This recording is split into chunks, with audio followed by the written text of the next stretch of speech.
Chapter 736. In summer, the weather was still unpredictable. It could be cold or hot at any time. It might be sunny in the morning, but it might be raining at noon. That was the case today. When they woke up in the morning and saw that the weather was good, they prepared to travel a little more. But who knew that it would rain before noon, making the already difficult road even more difficult to travel? Stop. Set up tents to shelter from the rain.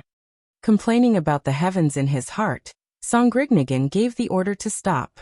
The people in the group didn't want to continue. Being drenched by the rain, they couldn't tell if it was cold or hot. Their wet clothes stuck to their bodies, damp and stuffy. Seeing that their master had ordered them to stop, they quickly set up their tents and hid in them. They took off their soaking wet clothes and used the wood from the carriage to make a fire. Fortunately, they had covered the firewood with oilcloth before it started raining. Otherwise, they would have to endure the heat now. Songrignagan didn't rest immediately. He wore a straw raincoat and a bamboo hat. A few other people checked the tents one by one to see if anyone was feeling unwell. If so, they would have to be fed medicine immediately. They were not just slaves, but also money. The slaves were also used to their master's kindness. Everyone who saw Songrignagan respectfully greeted him from the bottom of their hearts. When Songrignagan walked into another tent, there were women and children. The women also took off their clothes and didn't look shy in front of Songrignagan. Perhaps they were used to it, but the children were also playing around naked. Seeing a child sitting there obediently, Songrignagan took out a thermometer from his arms and wiped it with his sleeve. He said to the child, "Open your arms and hold it. Are you cold?" The child nodded and obediently held the thing that he had never seen before under his arm. He looked at his master with wide eyes, not knowing what his master was going to do. The person next to Songrignagan immediately said, "This is called a thermometer. It can be used to see if a person is sick or not. Ordinary people can't see it, let alone use it. It's a good thing made by devilish Cuckoo's family. My master is good friends with Cuckoo, and only got a few of them. She still hasn't boiled ginger water to drink. Master, should I bring some more sugar?" "Yes, go get it. Remember to bring the brown sugar." He glanced at the others and said, "If anyone is feeling unwell, you must tell us in advance. Don't drag others down with you when you die of illness." After he finished speaking, he turned around and left under the grateful and happy gazes of the people in the tent. He went to the next place, and after a while someone would come and take the thermometer. Songrignagan liked this feeling very much. Compared to other nobles or royalty, he felt that his slaves were the ones who were truly willing to do things for him. They were healthy and loyal, and when they worked, they could do too of the work of others. He was not afraid that a slave would accidentally run away. As soon as he left the tent, the other children in the tent stopped playing and gathered around the child with the thermometer. They tried their best to see what the thermometer looked like. The thermometer that was caught only showed a small part, and they couldn't see the whole thing. The children waited there, waiting for someone to come and take a look.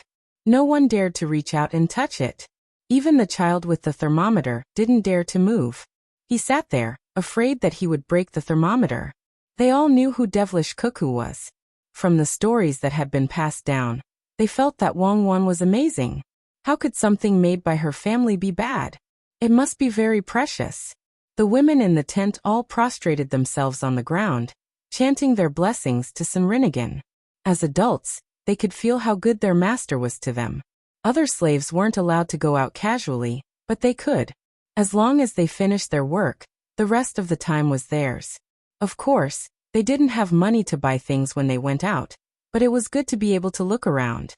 Some people were lucky and could even find a temporary job to help carry things when they were out. That way they would have money. They could secretly buy some things they liked and bring the rest back to their master. This kind of thing happened more than once or twice. Every time their master received the money, he would say that he would save it for when the time came to buy things and distribute them. This was what he said and did. All of Songrignagan's slaves hoped that Songrignagan could live a better life. That way, they could also live a better life. "Master, looking at the rain, it will probably rain until night. If we stay here all the time, won't it be a waste of time?" Songrignagan asked his subordinate. He looked up at the sky and wiped the rain on his face. Sinrinigan was also worried. He originally planned to reach Jinchuan quickly.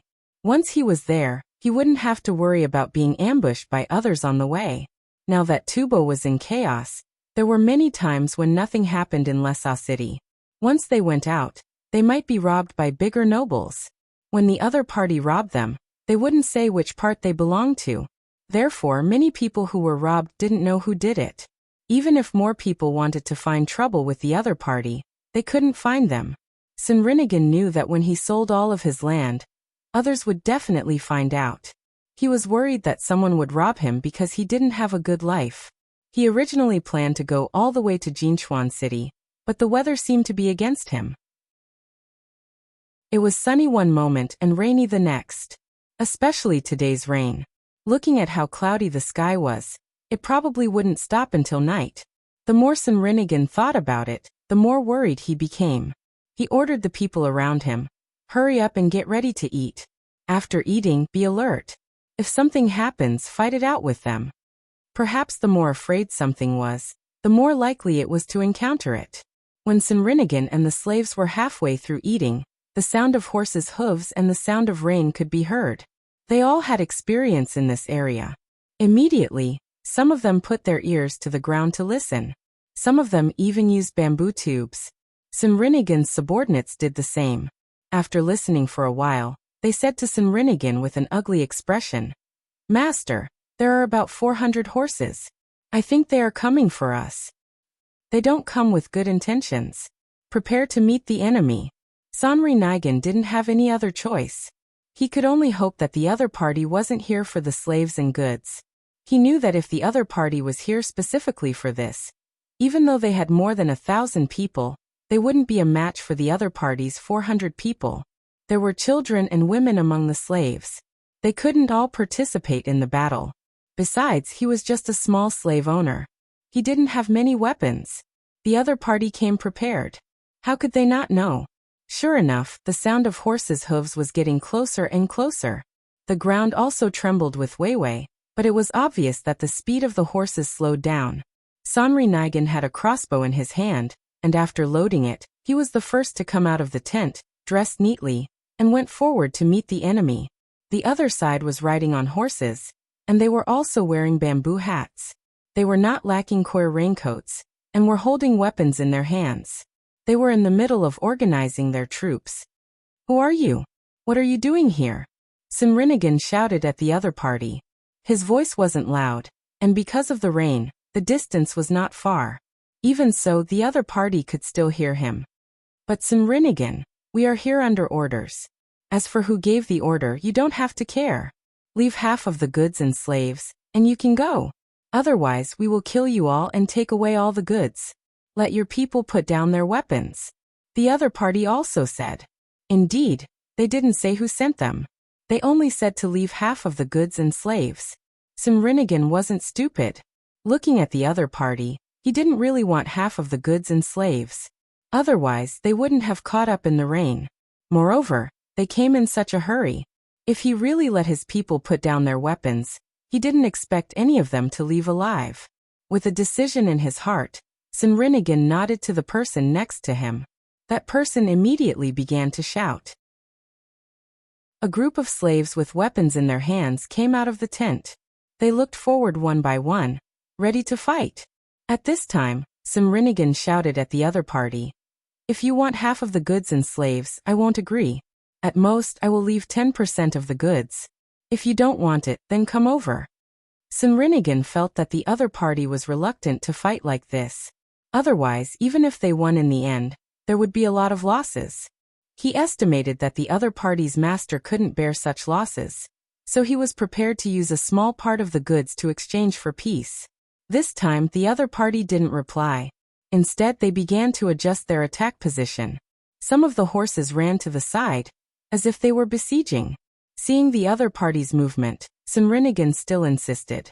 At the same time, he rejoiced in the rain. Otherwise, the other party's cavalry would have an even more obvious advantage. Just when the two sides were about to fight, the sound of horse hooves came from another direction. The first group of people didn't dare to act rashly. They stayed there, waiting to see who was coming. After a while, the second group of people also arrived. They were also cavalry. This time, there should be more than 300 of them. It seemed that they didn't expect that there would be a group of people here. Seeing that the two sides were in a deadlock, they stopped to observe the situation. One of them came out and shouted to Serenade. Serenade, leave all the goods and we will let you go. Serenade suddenly found that he was in high demand. The two groups of people wanted to attack him, but he wasn't worried now. The people on both sides wouldn't reveal their true identities, so it was possible for them to cooperate. When the time came, one side would attack, and the other side would wait to take advantage of it. Therefore, the people on both sides wouldn't take the initiative to attack him. Sure enough, the two groups of people stopped there, guarding against each other. They wanted to attack, but didn't dare. If they didn't attack, they could only stand there in the rain. After a while of deadlock, Serenade shouted to the people on both sides, "How about this? I will give you 10% of the goods. Let's stop here today. When we set off tomorrow, you can continue to chase from behind. If you catch up, you will give me another 10% of the goods." Serenade had no other choice. He knew that if he didn't give the other party something today, he wouldn't be able to leave in one piece. He would let the other party taste the sweetness first. As for whether he could catch up with them tomorrow, he didn't care about that for the time being. 10% of the goods was not a small amount. The other party should at least stay behind to guard it or transport it back. That way, the other party would have fewer people tomorrow. With fewer people, they wouldn't dare to directly use force against him. In 2 more days, they would reach Jinchuan. Even if they had to give away half of the goods, they would accept it. The people on both sides hesitated, not knowing whether to agree or not. It should be the people behind them who told them to take away all the goods. But since there were 2 wolves who wanted to eat a sheep, and they couldn't cooperate, this plan fell through. Serenade didn't care whether it was still raining or not. He ordered the people to put away the tents and prepared to hurry in the rain. He divided the goods into 2 groups and left vigilantly with the group. The cavalry on both sides wanted to continue to chase, but they were reluctant to give up the goods. They were worried that the other party would chase and take the remaining 80%. They were also thinking about what they should do. While they were hesitating, Serenade took the people and disappeared in the rain. "First, take this part of the goods back." The group of people who came first finally made a decision. They divided 100 riders to guard the goods, dismounted from their horses, and harnessed the carts. This was because Serenade only left the carts behind, but not the animals. The remaining 300 riders stayed where they were. They didn't chase after Serenade, but they also didn't leave. They just waited for the people who came later. The people who came later also helplessly ordered them to guard their goods. At this time, both sides found a problem, and that was if the rest of the people really chased after them, they still wouldn't get any benefits. As long as Serenade fought desperately, the people on the other side would first take away the 10% of the goods he just obtained, and then chase after them to clean up the mess. It was a very mysterious balance, which made both sides very depressed. Serenade was also depressed. 20% of the goods were gone just like that, and they didn't even know who the other party was. Tomorrow, they would have to travel another day to reach Jinchuan. If they didn't do well, the other party would follow them again. Hurry up, it will be fine after we pass Jinchuan. Hurry up."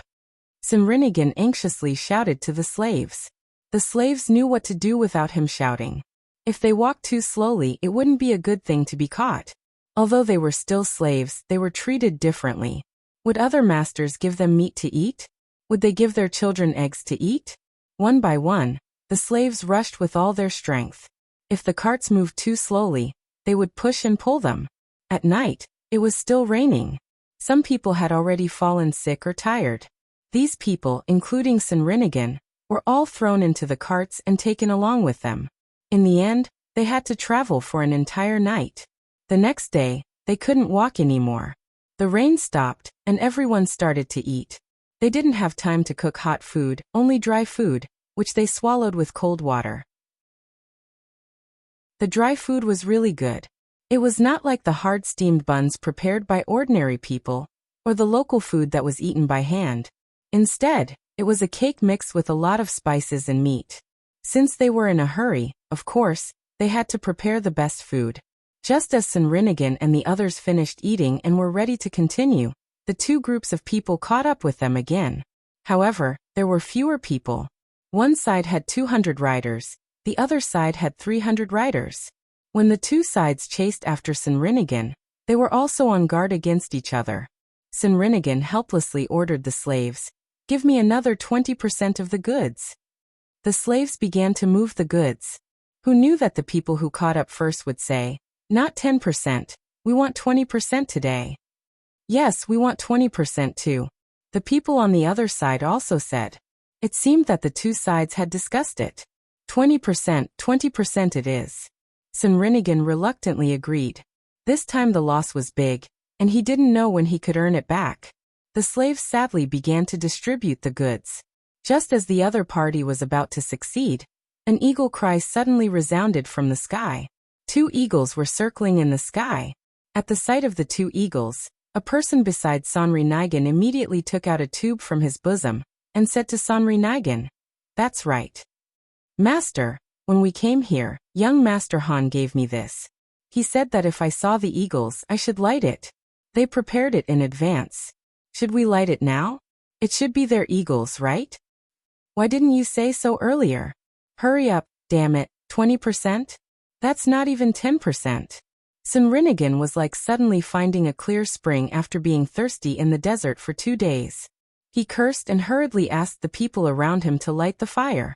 He also quietly told the slaves to slow down. In fact, the slaves were already very slow. Who would be willing to give their things to others for free? They were there to pick and choose, keeping the valuable ones and giving away the worthless ones. As the fireworks rose into the sky, the two eagles let out a long cry, flapped their wings a few times, and quickly flew away. When the other two sides saw the situation, they knew that something bad was going to happen. The person who came first immediately shouted to Serenade, "Hurry up, leave the animals behind. Don't try to delay, others can't manage here." The others he was talking about were naturally one of the Tang Empire. Everyone had tacitly agreed that the Jinchuan Empire would be in charge. This was not the other side, and they hadn't crossed the river yet. Okay, hurry up, you guys leave the animals behind too." Serenade cooperated and said. The slaves were not stupid, and they knew what their master meant. They moved faster, but the goods they moved became less and less each time. It seemed that they didn't waste time, but that was not the case at all. The people on both sides didn't dare to get closer to take a look. Once they did, they would not be cavalrymen, and their horses would become a burden. They could only wait at a suitable place for charging. Two people wanted to get closer to take a look, but they were stopped by Serenade's people, who were afraid that they would come over and hurt their master. This delay lasted for more than an hour. Just when the people on both sides were impatient, the goods were finally loaded. Serenade anxiously looked in the direction of the Jinchuan Empire. Seeing that no one was coming, he helplessly waved his hand, indicating that the troops should move. There was still some distance between here and the other side. Even if the other side sent people over, they couldn't arrive immediately. They still had to cross the river. Just as the team was about to set off, 8 eagles flew down from the sky. Every 2 eagles had a person under them. If one looked carefully with binoculars, they would see that the 2 people were holding a rope, and there was a person hanging from the rope. 8 eagles for people flew over just like that. The people in the sky had already taken out their binoculars and observed the situation from above. 2 people blew a few whistles, and the eagles flying with them gradually lowered their altitude. When they were dozens of meters away from the ground, one of the 2 people shouted to the people below, "Who dares to steal my wife's partner? Do you want to die?" In fact, he didn't know whether it was stealing or not. He just guessed and asked. The people who had just caught up with them became nervous when they saw the eagles and the people in the sky. They mustered up their courage and replied, "This is not the east side of the Jinchuan Empire. You don't seem to be able to control it. But you want to deal with our ally, so you can control it. Is that Serenade prince down there? Take the goods and people and move forward. Let's see who dares to make a move." The people in the sky turned around and shouted to the people below, Serenade let out a long breath and suddenly looked up to the sky and laughed. Ha ha ha ha. Ally I Serenade will remember it. What are you waiting for? Take the goods and animals and move forward. The people above, they took 20% of my goods. Serenade was very happy. He glanced at the people on both sides disdainfully and began to move forward while shaking his head. The people who caught up with them were dumbfounded. There was no need to mention the regret in their hearts. If they had known this would happen, they would have taken more goods last night. What should they do now? The question was whether to take the goods or not. The people in the sky were of course not afraid that they couldn't win. There were only 4 people in total. If they wanted to fight, they could easily kill Serenade. There were more than 500 riders on both sides. But what should they do after they took the goods? The eagles could fly in the sky. If they didn't take the goods back, they could only wander around outside. Once they took the goods back, wouldn't they be exposed? At that time, Wang could easily send troops again for revenge. The people in the sky didn't intend to let them go so easily. They shouted. So the Tubo people dared to attack our ally at will. Good, I remember what you look like. Wait for my wife to bring the troops over and be questioned. Humph. Let's go. After leaving these words, the whistle sounded again. The 8 eagles took the 4 people and flew back. They didn't mention the 10% of goods that each of them took. He deliberately didn't mention it. It was just that Serenade lost 20% of the goods. Now he finally found an excuse to go back and tell the young master and young lady. Whether the 2 of them wanted economic sanctions or military coercion, it didn't matter to him. 20% of the goods in exchange for such a good excuse was worth it. Seeing the eagles fly away, Serenade was a little worried. He ordered the troops to hurry up and arrange the slaves with weapons to guard at the back. The 2 groups of people who caught up with them looked at each other. They were no longer as relaxed as they were at the beginning. They watched Serenade's troops leave, but no one dared to chase after them. The 10% of goods that they took was also hot. The people who came later asked the people on this side, why don't we join forces and kill all of Serenade's people? Anyway, we have already offended Wang. Why don't we be straightforward? Okay, you go and kill them. I will cover. The people on this side agreed. Why don't you do it? You have more people, so you should do it. The other side was not stupid. Why don't we do it together? Together? Together. Then let's go. Yes, you go too. Chapter 737. The road was still under repair. After rushing for half a day, Li Linfu finally arrived outside the Yamen of Baoxing County. He saw the newly built houses built by the relocated people. They were very good. He also asked the other people here. They said that after the road was repaired, all the houses in the county would be rebuilt after the autumn harvest this year. They had to be built the same and look neat. When Li Linfu arrived at the entrance of the Yamen, he deliberately looked at the notice of income and expenditure. The more he looked at it, the more shocked he was. As a registrar, he knew that the things on the notice of Baoxing County should be true. But why did they have to let the people know so thoroughly? It was like wearing only a thin layer of gauze that was not supposed to be seen by others. It was too transparent. If the officials in the county told the people about their plans in the future, then there would be no secrets at all. Li Linfu stood there and looked. No one paid much attention to him. There were many officials here to visit and learn. Who would care about him? After thinking about it, Li Linfu did not directly enter the Yamen. Instead, he walked towards the place with the model. There were 2 important people there that he should meet, Bai Go and Yao Chong. He also wanted to take this opportunity to learn more. There were such models in the palace. If one day the emperor was happy and asked someone, he would be able to answer. When entering the tourist area, ordinary people did not have to pay the entrance fee. However, it was different for officials. Based on their ranks, each official had to pay 20 to 100 copper coins for the visit. This money was not taken for free. The people did not have to pay. They just wanted to see the excitement and novelty. However, when it was the turn of the officials, there were people here who specifically talked about the officials. For example, the population of a certain place, the degree of governance, and so on. The data given was very accurate. At the same time, the officials who paid 100 copper coins showed that their positions were important. There were also other things for them to see, such as the future development of various places, and how to deal with disasters. 100 copper coins was really not expensive to learn such things. Li Linfu also paid 100 copper coins and let the tour guide him in. Along the way, he carefully listened to other people's explanations and tried his best to remember, afraid that he would forget. Just as his head was about to explode from memorizing, the tour guide suddenly said to him, "Lord Li, in fact, what I just said has already been printed into a booklet. If you want, you can buy it for 10 copper coins. There are a total of 6 sets, divided into 6 parts, and each set costs 10 copper coins. When the time comes, Lord Li can go back and read it easily." As soon as Li Linfu heard that there were 6 divisions, he understood that it should be one of the 6 divisions.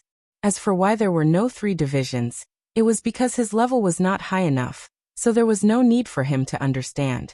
She glared at the tour guide in dissatisfaction, and complained in her heart that the tour guide didn't tell her earlier. Her eyes hurt from remembering it. She said, "Give me one of each." "Is it thick?" "What's thick?" the tour guide asked in confusion. "Is the paper thick?" "It's not thick. It's all thin paper. If it was thick, it would be too heavy." Am I asking too much or not? Li Linfu felt that this tour guide was a little stupid. "Oh, that's what Mr. Li is asking. It's not bad. It costs a lot of money, so it won't make much money," the tour guide replied. After hearing the tour guide's explanation, Li Linfu understood that the Zhang family and the Wang family probably made a lot of money from this information. How much would it cost to buy 6 servings for 60 copper coins? At most, it would be 20 copper coins or less. The rest of the money would be profit.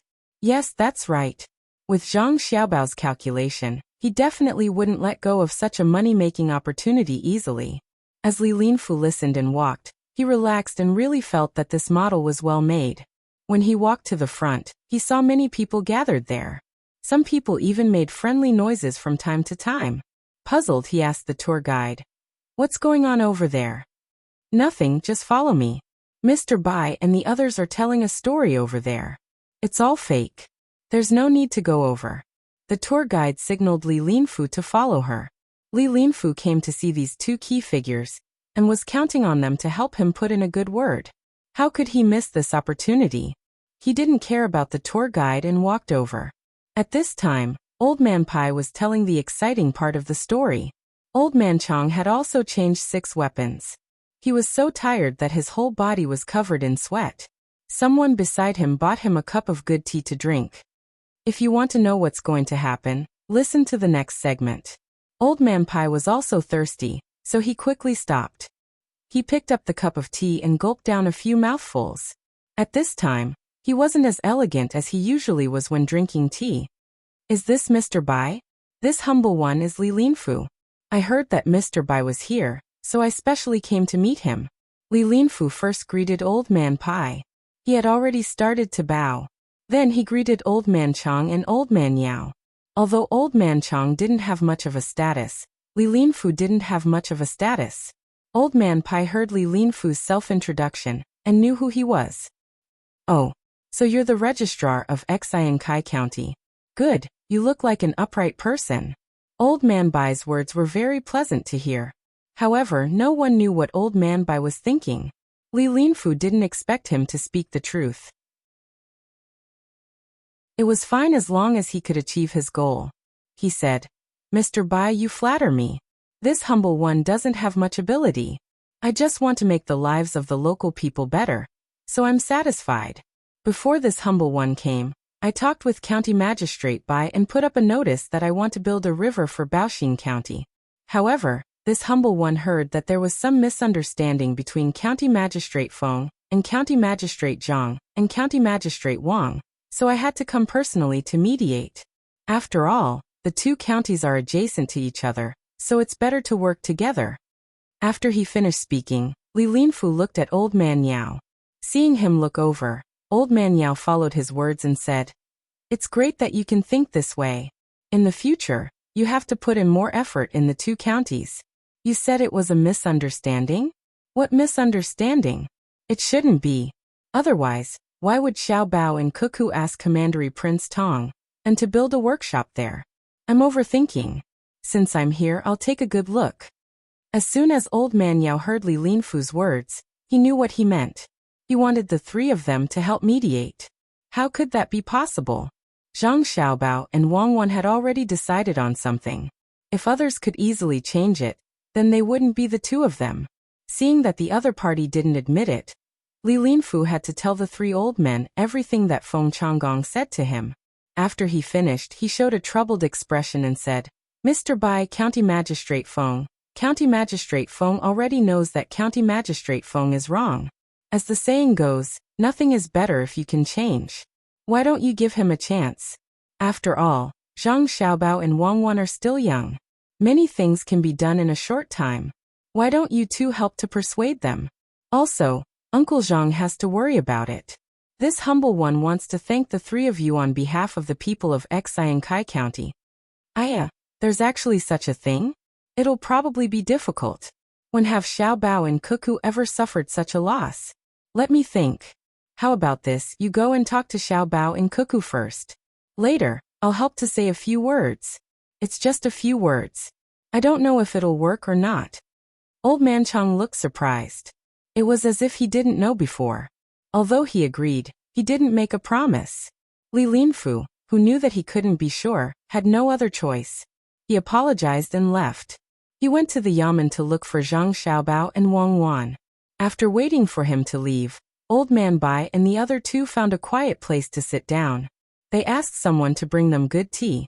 As they ate their melon seeds and tea, they began to talk about Li Linfu, who had come over today. In my opinion, this person is 100 times better than Feng Changgong. He handles things properly and acts steadily. He's also a rare talent. It's a pity that he's still too young. He thinks that just because he has some ability, he can do everything well. How could Xiao Bao and Cuckoo help him? They've already agreed to Zhang Shua and decided He Yiwei's position as the next official. Does Li Linfu think that he can change their minds with just a few words? Young, he's really young. Old Man Pai poured a cup of tea for Old Man Chang. He didn't care about Old Man Chang. It was a waste for Old Man Chang to drink tea. A little bit of jasmine tea would be fine. He evaluated Li Linfu.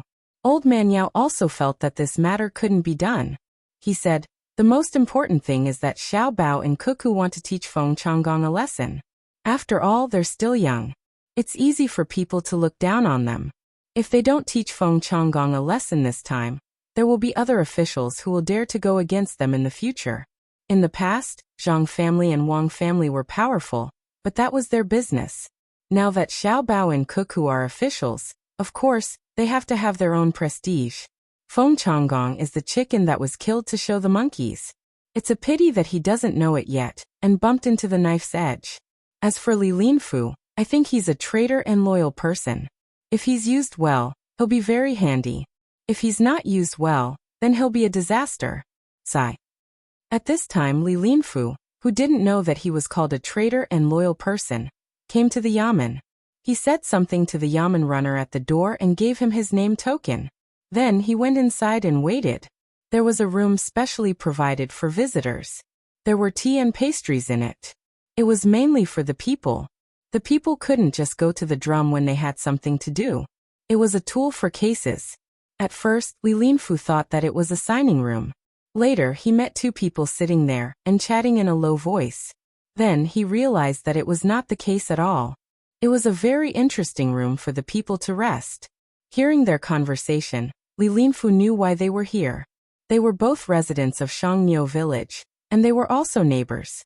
They discovered that a small river in Shangniu village was blocked by mud, and there was also a piece of sandy land beside it. The two people wanted to clear the silt and get the silt on top of the sandy land. This way, they would have a good piece of land. However, they had to solve a problem. The sandy land was high. The villagers could clear the silt, but it would take a lot of effort to use water. They wanted to ask the yamen to lend them some money to build a water wheel there. In the future, they would slowly return the money when the land produced. Listening to the two of them discussing matters, Li Linfu found it even more strange. The people here were too bold. They actually came to the yamen to borrow money to build the water wheel. At the same time, he praised the people here for their ideas.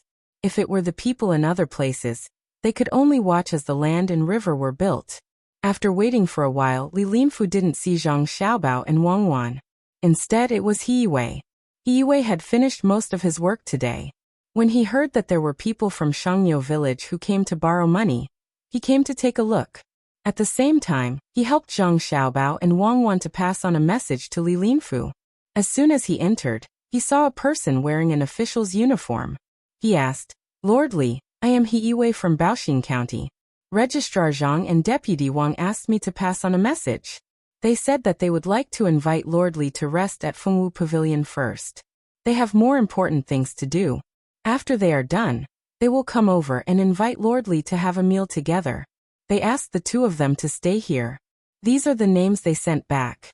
They said that when Lord Li comes to the restaurant, you will be able to eat good food. They will only be free at night." Li Linfu originally thought that it was just an excuse.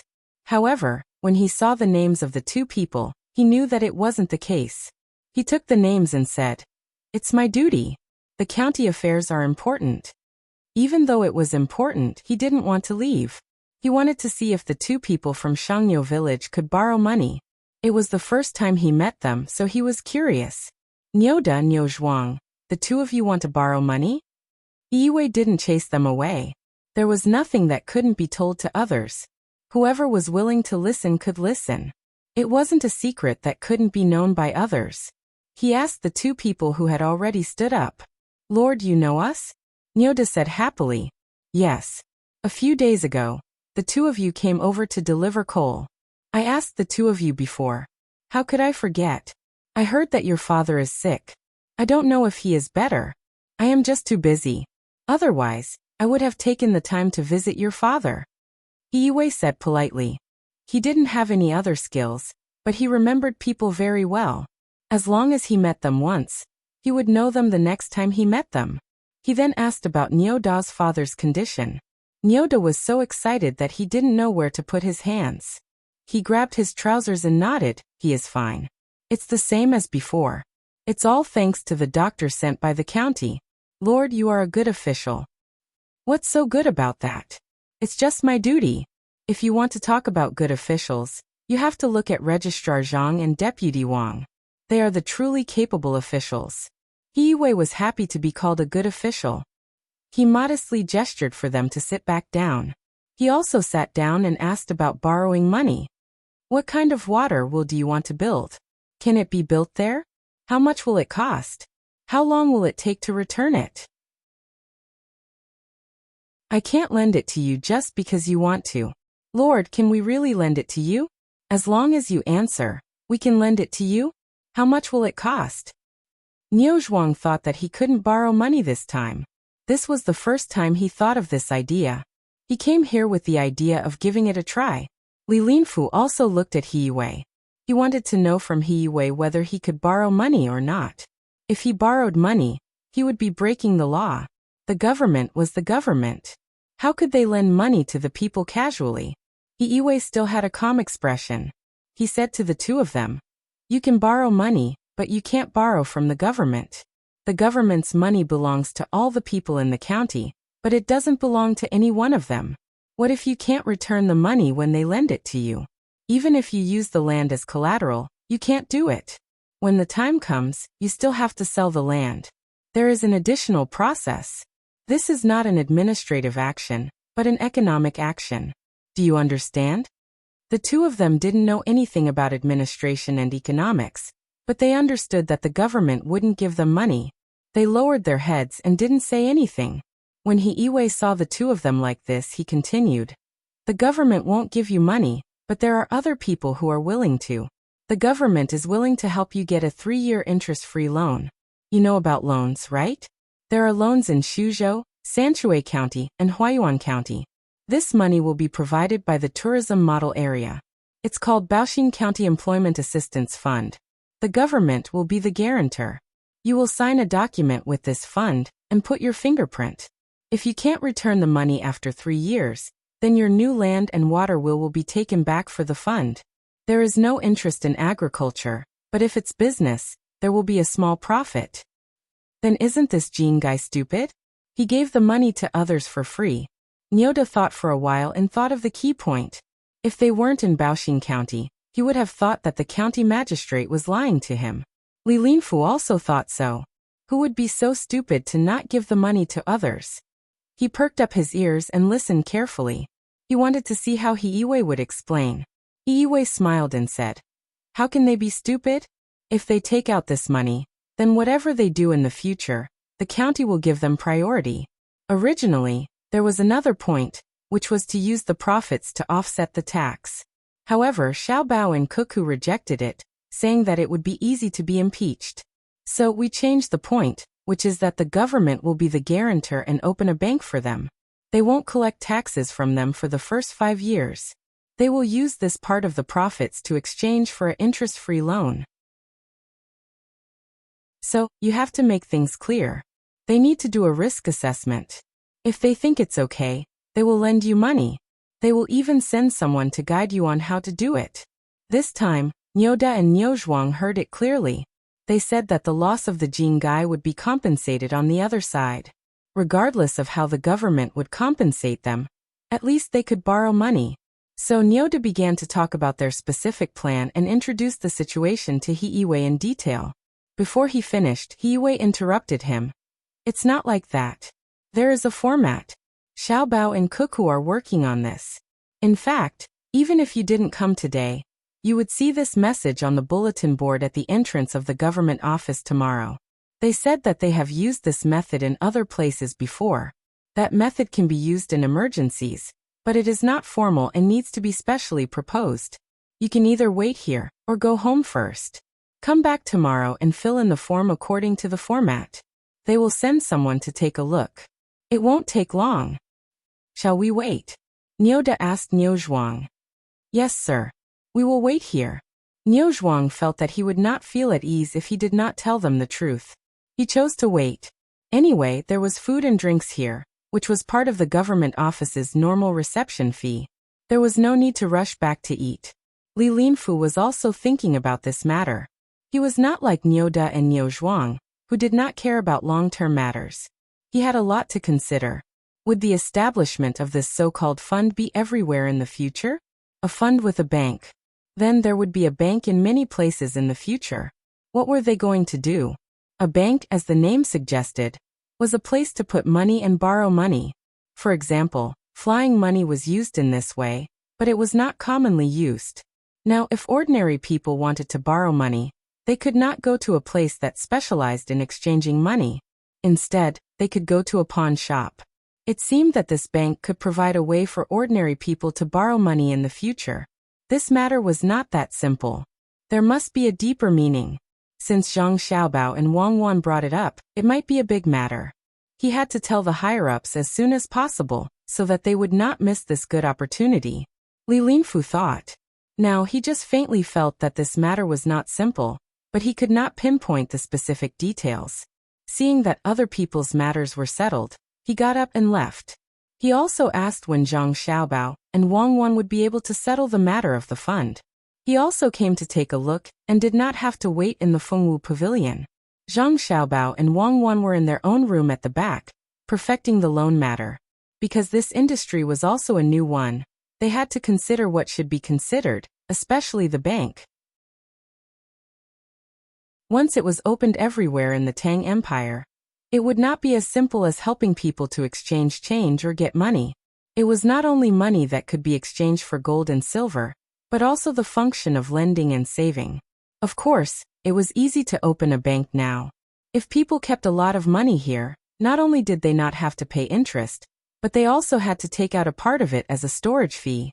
If they could lose money, then the person who opened the bank was really an idiot. Wang Wan was thinking about it, and so was Zhang Xiaobao. Both of them had their own ideas. When the time came, they would integrate the advantages and disadvantages. After Wang Wan wrote a few lines, she asked, "You really don't want to pay interest to people who save money?" "Not now. We will talk about it after opening a few more banks." The advantage of not paying interest is that we can take less risks, but we can lower the interest in the early stage according to other places like this. It will be fine as long as it is very small. The disadvantage is that the speed of accumulating circulating funds is slow. If we give others interest instead of asking them to pay for it, many people will be willing to deposit the money in the bank. The more money we deposit, the more people will adapt to it. Then, we will have more funds to use. Zhang Xiaobao stopped writing and replied, I know. As long as there is no situation of a bank run, then a large amount of money will be ours. We can always use it without worry. The larger the base, the more stable we will be. I am afraid that someone will deliberately play tricks and deposit a large amount of money first, then withdraw a large amount of money in a foreign place. In that case, when we have insufficient funds in the early stage, there will be a shortage of funds in another place. But it won't do if we restrict the withdrawal of large amounts of money, because many people are like this. They are preparing to do a big business and are afraid that it will be dangerous to carry cash, so they spend a small part of the money in the bank. As long as it is cheaper than hiring bodyguards, then it will be profitable. Wang Wan frowned slightly. Who asked there to be no electronic business here? If there was, it would be good.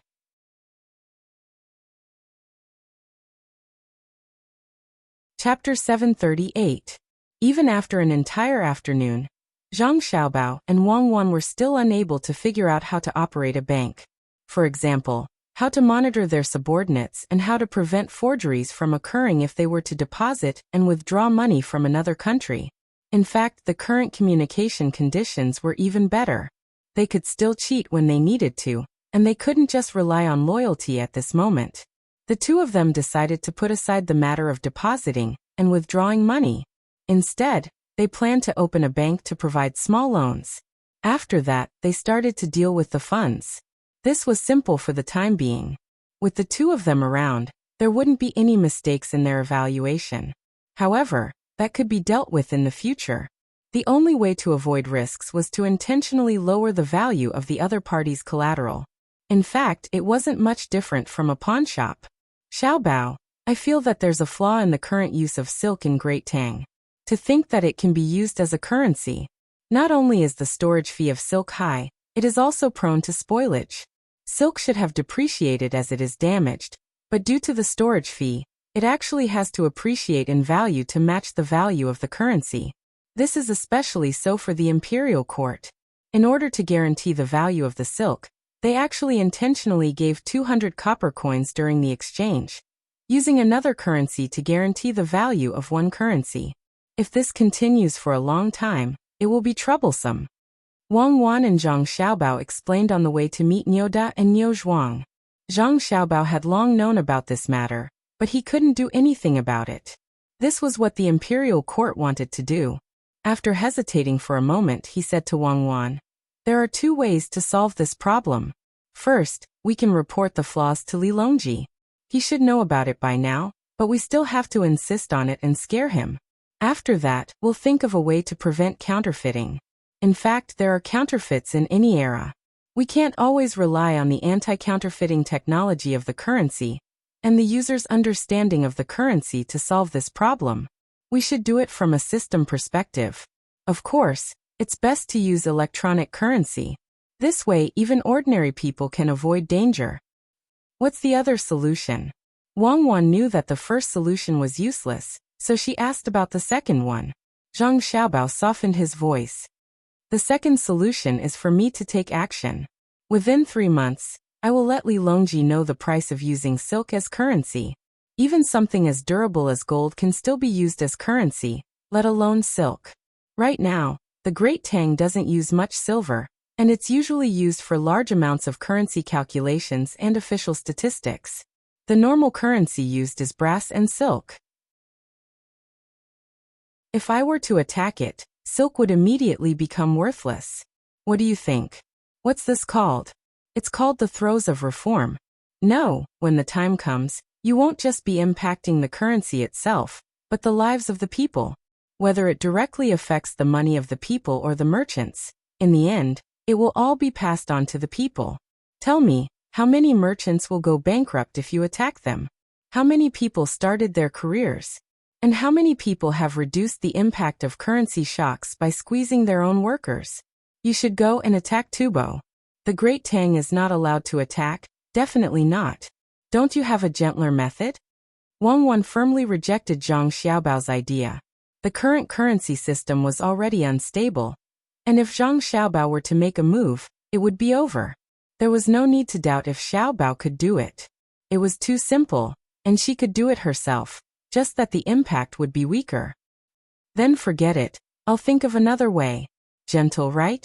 The kind that moistens things silently. The problem is that the value of copper coins is too high now, and it's not the value of copper itself. After a gram of copper is made into a copper coin, the value produced can be equivalent to 2 grams of copper. That's why many people want to privately make copper coins. Also, some people look similar to the copper coins now, but they try to add other things or reduce the weight. This won't do. It's not like the Song Dynasty, where copper was expensive and money was cheap. That's why many people melted the copper coins and turned them into copper to make things easier. Zhang Xiaobao was worried. It was all because the anti-counterfeiting technology was not up to standard. They had to first get something that others couldn't get as currency. The value of this currency was very cheap, and only this way could they reduce the impact of the currency on the market. Wang Wan also lowered her head. After a while she said, "Why don't we try to make alloys? It would be great if we can refine oil into plastic. We can keep this technology a secret and draw patterns on the plastic. No one knows how to make money, so we can't fake it. As long as we have enough gold, silver, and copper, we can release currency. Once a new currency is released, what we need to consider is not the impact of the currency's value on the market, but the supervision. If the court is short of money, we can release a small amount of currency to make the currency depreciate slightly. In fact, there's no need to do that now. Only stupid people would do that. Looking at history, all the dynasties that did that were all finished. At most, we can borrow some money to pass the time. When the time comes, we can slowly devalue it. We can't devalue it twice or twice at once. Well, that's a dream. Let's first open banks everywhere, limit the amount of withdrawals, develop logistics, and let the money be sent to the place faster. When the time comes, we can cooperate with others to do business, and let the upper bunks accept this currency. It's a mess. Let me think about it at night.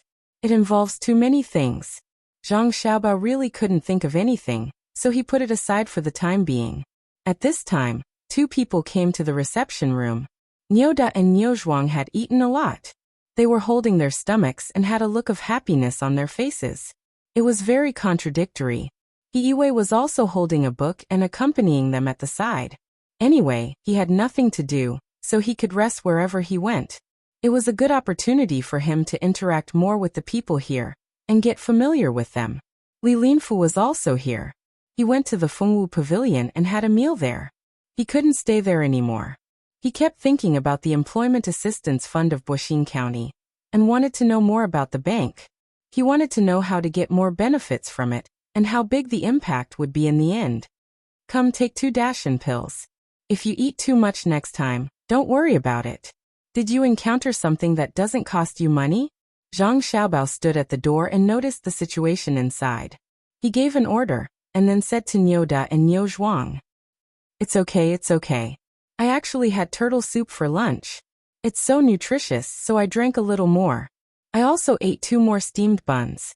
This turtle soup is really good. I haven't eaten it since I was young," the honest Nyoda said while rubbing his stomach. Zhang Xiaobao was stunned. He was the one who made the turtle soup and there was still a lot left. He was going to heat it up and eat it, but he didn't expect it to be moved here. He turned his head and looked at Yiwei. "County Magistrate Lord He. Do you still have the seaweed and spare rib soup I made for Xiaobei?" "Yes, yes. I know you made it for Xiaobei. No one dares to touch it. That turtle soup is really nutritious. My body is still warm now." Yiwei quickly replied. If there was a misunderstanding, Xiaobei would blink his big eyes and stare at him for a day. Zhang Xiaobao thought to himself, "Isn't this nonsense? Who would drink turtle soup in the summer? There's no ice basin in this house, only a fan connected to the top that doesn't turn at all.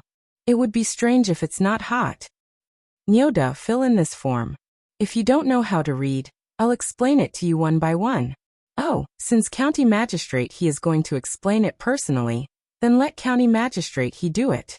Zhang Xiaobao retaliated against He Yiwei and brought over a set of forms. The contents were very detailed and needed to be filled in. Then he would send someone to investigate and see if he could provide interest-free loans to the other party. The matter of the bank was not mature yet, and there was no competition.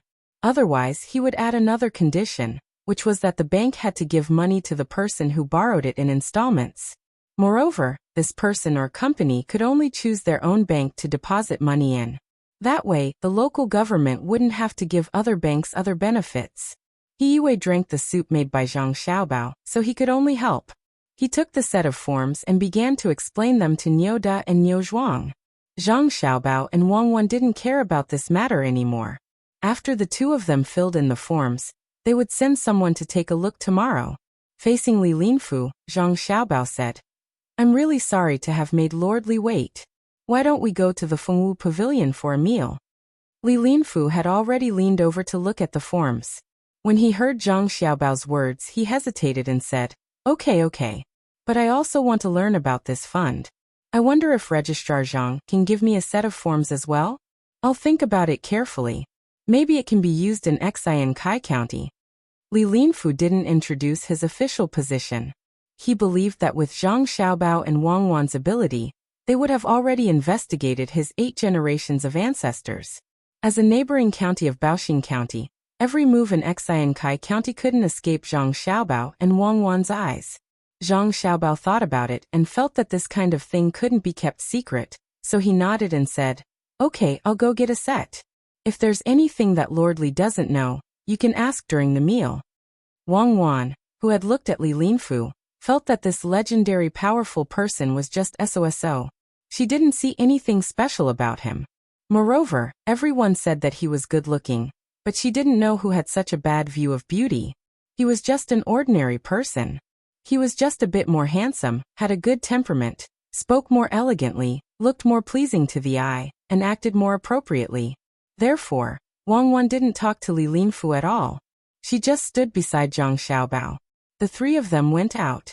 Li Linfu ordered the people who came with him to find a place to rest. Then he went to the Fengwu Pavilion again with Zhang Xiaobao and Wang Wan.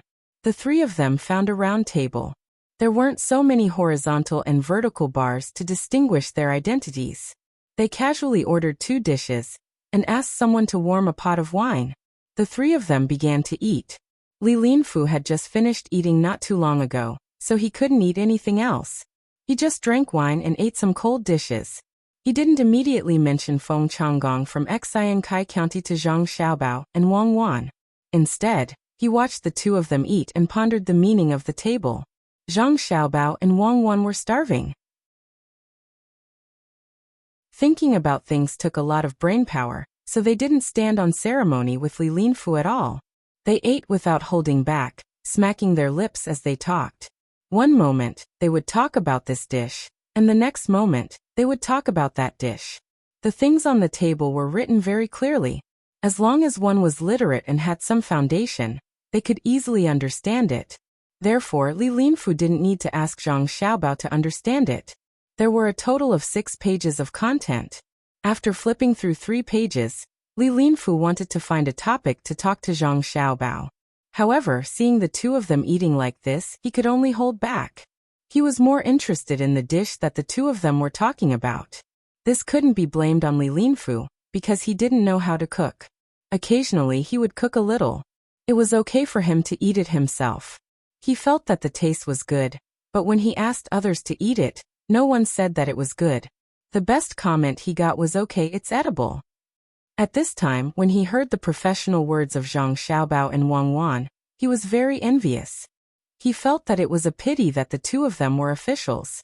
They should be cooks. That way many people could eat their fill. It was a pity that he didn't get to drink the turtle soup that Zhang Xiaobao personally made in the Fengwu Pavilion today. As for the taste, he could tell by looking at the appearance of Nyoda, Niu Zhuang, and He Yiwei after eating. After eating until he was 60% full, Zhang Xiaobao stopped eating. He still wanted to drink some wine with them. After eating some cold dishes, he would be completely full. He let Wang Wan eat there by herself. Zhang Xiaobao poured himself a glass of wine and said to Li Linfu, "Lord Li, are you here to ask about the cooperation of the two counties?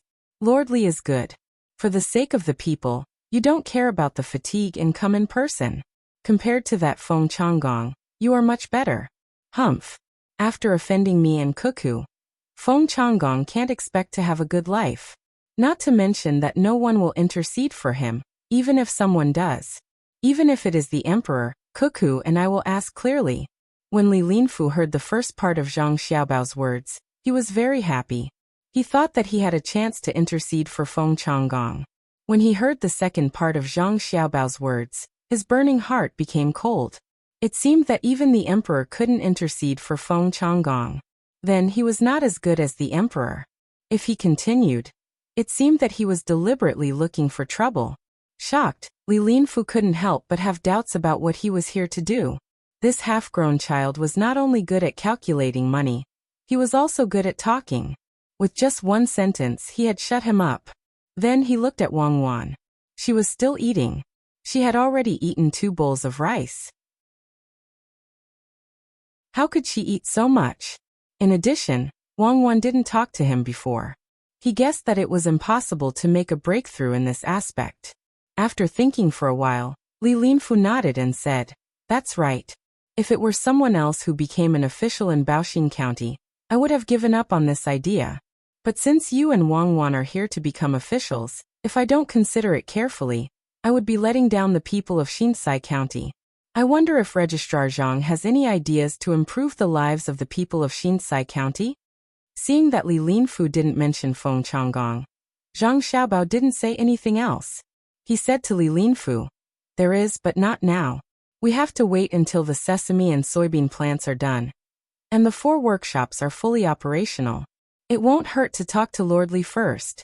The so-called service industry includes catering, transportation, entertainment, medical care, and so on. Even if Lord Li doesn't come, Cuckoo and I will send a letter to Lord Li and Lord Cui in a few days. Cuckoo, where is the written plan? Show it to Lord Li." Wang Wan put down her chopsticks and swallowed the food in her mouth. She took out a few pieces of paper full of words from her bag and handed them to Zhang Xiaobao. After glancing at them, Zhang Xiaobao handed the paper back. "It's from Xinsai County. It's not from anywhere else. This is from Shannon East Road." "Oh, I took the wrong one." Wang Wan took it back, glanced at it, and stuffed it back into her bag. She took out another one, looked at it, shook her head, and continued to take it. It took a lot of effort to find one. Seeing this, Li Linfu was anxious. At the same time, he was shocked. From Zhang Xiaobao's words just now, he knew that Wang Wan had many plans in her bag. The 2 of them were officials in Baoxing County. Why did they need to make so many plans for other places? If the officials of the places included in the plans knew about it, wouldn't they all come to Baoxing County? If they could get a plan and take it back, it would be a political achievement. How could the plans made by Zhang Xiaobao and Wang Wan be bad? He thought that the 2 of them were busy and didn't have time to do other things. He didn't expect that they also made plans for many places. It was too scary. This is it. It's from Xinsai County. I put it in the compartment. Fortunately, I brought it with me. If I couldn't find it, I would have to go back and look through it to see if it was put together with the plan of Yilua. There are too many plans. I don't feel tired when working on them, but it's troublesome to organize them." Just when Li Linfu was surprised, Wang Wan finally handed a plan to Zhang Xiaobao. Hearing Wang Wan's embarrassed words, Li Linfu, who was holding the wine, couldn't help but tremble. The wine spilled. He thought that there were enough plans in the bag, but he didn't expect that there were more. It was a waste of talent for such a person not to be the prime minister. Zhang Xiaobao looked at it again and nodded. "Yes, this is it. When we go back tonight, I'll organize it with you. We'll take out all the plans in the big cabinet and have someone make a cabinet full of small squares. We'll put them in order. It's best to make them better. We have to look at the plans of the prefectures. Otherwise, it'll be difficult to find them in a mess." After talking to Wang Wan, Zhang Xiaobao put the plan in his hand on the table and pushed it to Li Linfu. Lord Li, it's here. When I was working on it, I just thought about it. I haven't organized it yet, and I don't have any additional plans. Take a look and see if there are any omissions. We can discuss it slowly. There's no rush. This plan is a little rough. It's just a rough idea. Li Linfu took the plan and began to read it page by page. It described what kind of boxed lunches would sell well at the docks of Shinsai County, how to divert water to build a swimming pool, and how to provide massage facilities. It also described the suitable size of the docks. It also described the loading and unloading of goods according to the pulley blocks of the Little Luoshui docks. There was also how to build the road from the county center to the docks, how to build pavilions on the road, how to sell local specialties, and so on. There were a total of 22 pages, and the words were very small. This was the rough development plan of Shinsai County. It made Zhang Xiaobao feel that there were no additional plans and emergency measures, so he was too embarrassed to take it out. Li Linfu suddenly had an idea to end his life. It even included the words to put more green onions in the boxed lunches, and to put them in when the pot was ready to be served. This was because boaters often came into contact with water, and it was very cold. If this was considered rough, then what was considered not rough? No wonder the emperor didn't allow others to impeach the Zhang Xiaobao and Wang Wan. He only allowed civil and military officials to praise Zhang Xiaobao and Wang Wan. If he had such a subordinate, he would probably do the same. What was there to be afraid of if there were some small problems? He could really be reassured when he made arrangements for things. Li Linfu carefully put away the proposal and said to Zhang Xiaobao, "This is just Registrar Zhang helping me. I wonder if there's anything I can do to help Baoxin County?" A proposal was a political achievement, so Li Linfu had to lower himself to return the favor. "Cuckoo, take out the proposal for the cooperation between the two counties," Zhang Xiaobao said to Wang Wan. Wang Wan suddenly froze and quickly rummaged through her bag. I didn't bring it. It should be with Jiangnan East Road. If it wasn't with Jiangnan West Road, it definitely wouldn't be with Huainan Road. Officially, I'm sorry. I was in too much of a hurry today and didn't bring it with me. How about we discuss this cooperation tomorrow morning during breakfast? Officially, why don't you stay here tonight? Zhang Xiaobao looked at Wang Wan helplessly and said to Li Linfu. Wang Wan pouted, feeling wronged. Li Linfu's desire to find the crooked tree with a rope became stronger. He forced a smile and said, Okay. I'll stay in Fengwu Pavilion tonight.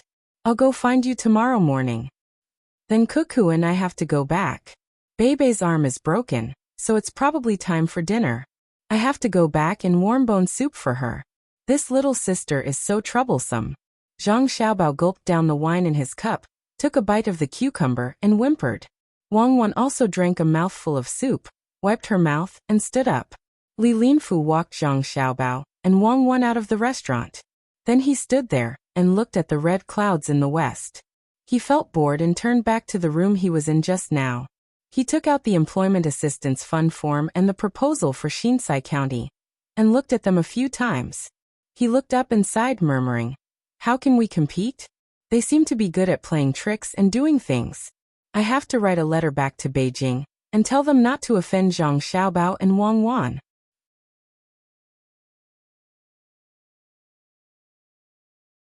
Chapter 739. I don't have any recommendations this week, so I'll have to rely on everyone. Xiaobei, open your mouth and eat this bone marrow. A bone marrow went into Xiaobei's stomach with a sizzle. Xiaobei, eat some more kelp. I can't eat any more. Then eat another bone marrow. Another bone marrow went into Xiaobei's stomach with a sizzle. Do you want more? I want more bone marrow. Zhang Xiaobao fed Xiaobei spoonful by spoonful. He regretted putting too little bone marrow and too much kelp. Whenever he fed his sister seaweed, she would say that she couldn't eat anymore. Instead, she ate bone marrow one by one. After eating all the bone marrow in the soup, Xiaobei, who felt that she was not full, looked at the food in the bowl and said to Zhang Xiaobao, "Brother, spare ribs." Zhang Xiaobao quickly peeled off a piece of spare ribs and stuffed it into Xiaobei's mouth. He wanted to say something, But he felt that it was better not to give the child any pressure when eating, so he could only hold back his words of advice and said, Xiao Bei, hold on for about a month and you'll be able to loosen the splint. Good luck. Yes, good luck. Xiao Bei did not feel uncomfortable at all with her arms in a sling. Instead, she was a little happy to find that she could be fed by her brother. Then you have to eat more things that are good for your body these few days. I'll look for a dying cow for you tomorrow. I'll steam bone marrow for you the next day. It'll be spicy. Okay, I don't want it to die of illness. Do you still want to eat kelp? When Xiao Bei heard that she could eat cow bone marrow, her eyes lit up. She looked at the kelp that she had refused to eat just now, and felt that she should compromise. It's fine if you don't want to eat it. It's already in the soup. Drink more soup. Then drink more soup. The kelp is slippery and not delicious. Xiao Bei opened her mouth, and began to let her brother feed her soup. Wang Wan watched from the side, and moved her lips. You're also exchanging benefits with your sister. Xiao Bei didn't like to drink soup in the past. This is called knowledge, understand? If you can't do it from the front, you can do it from the side.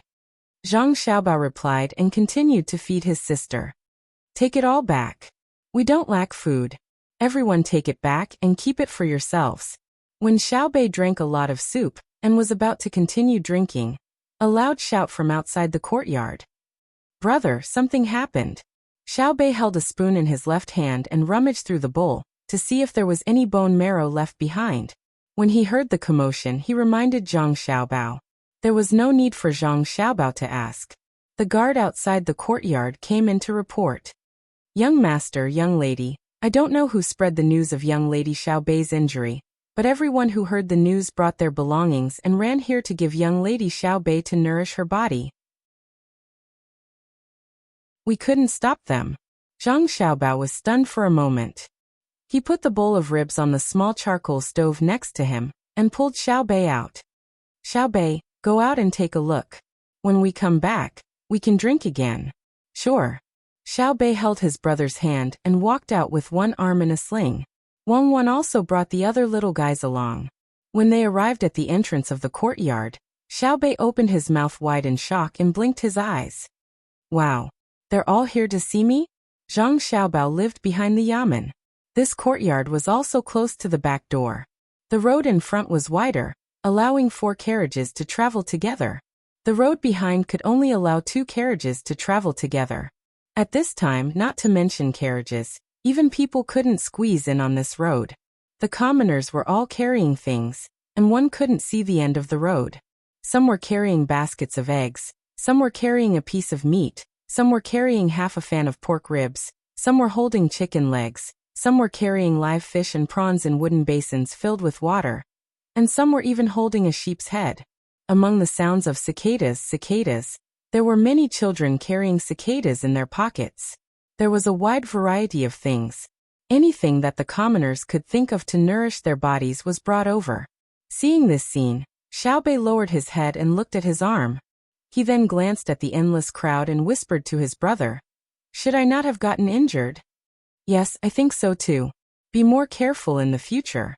Zhang Xiaobao, who hadn't mentioned this during the meal, happened to mention it to Xiao Bei. At the front of the crowd were the children with physical advantages.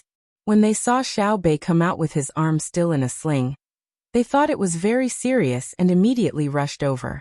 A child who was about 10 years old but much shorter than Zhang Xiaobao and Wang Wan ran to Xiao Bei. His eyes turned red, and his nose was sour. He wanted to cry.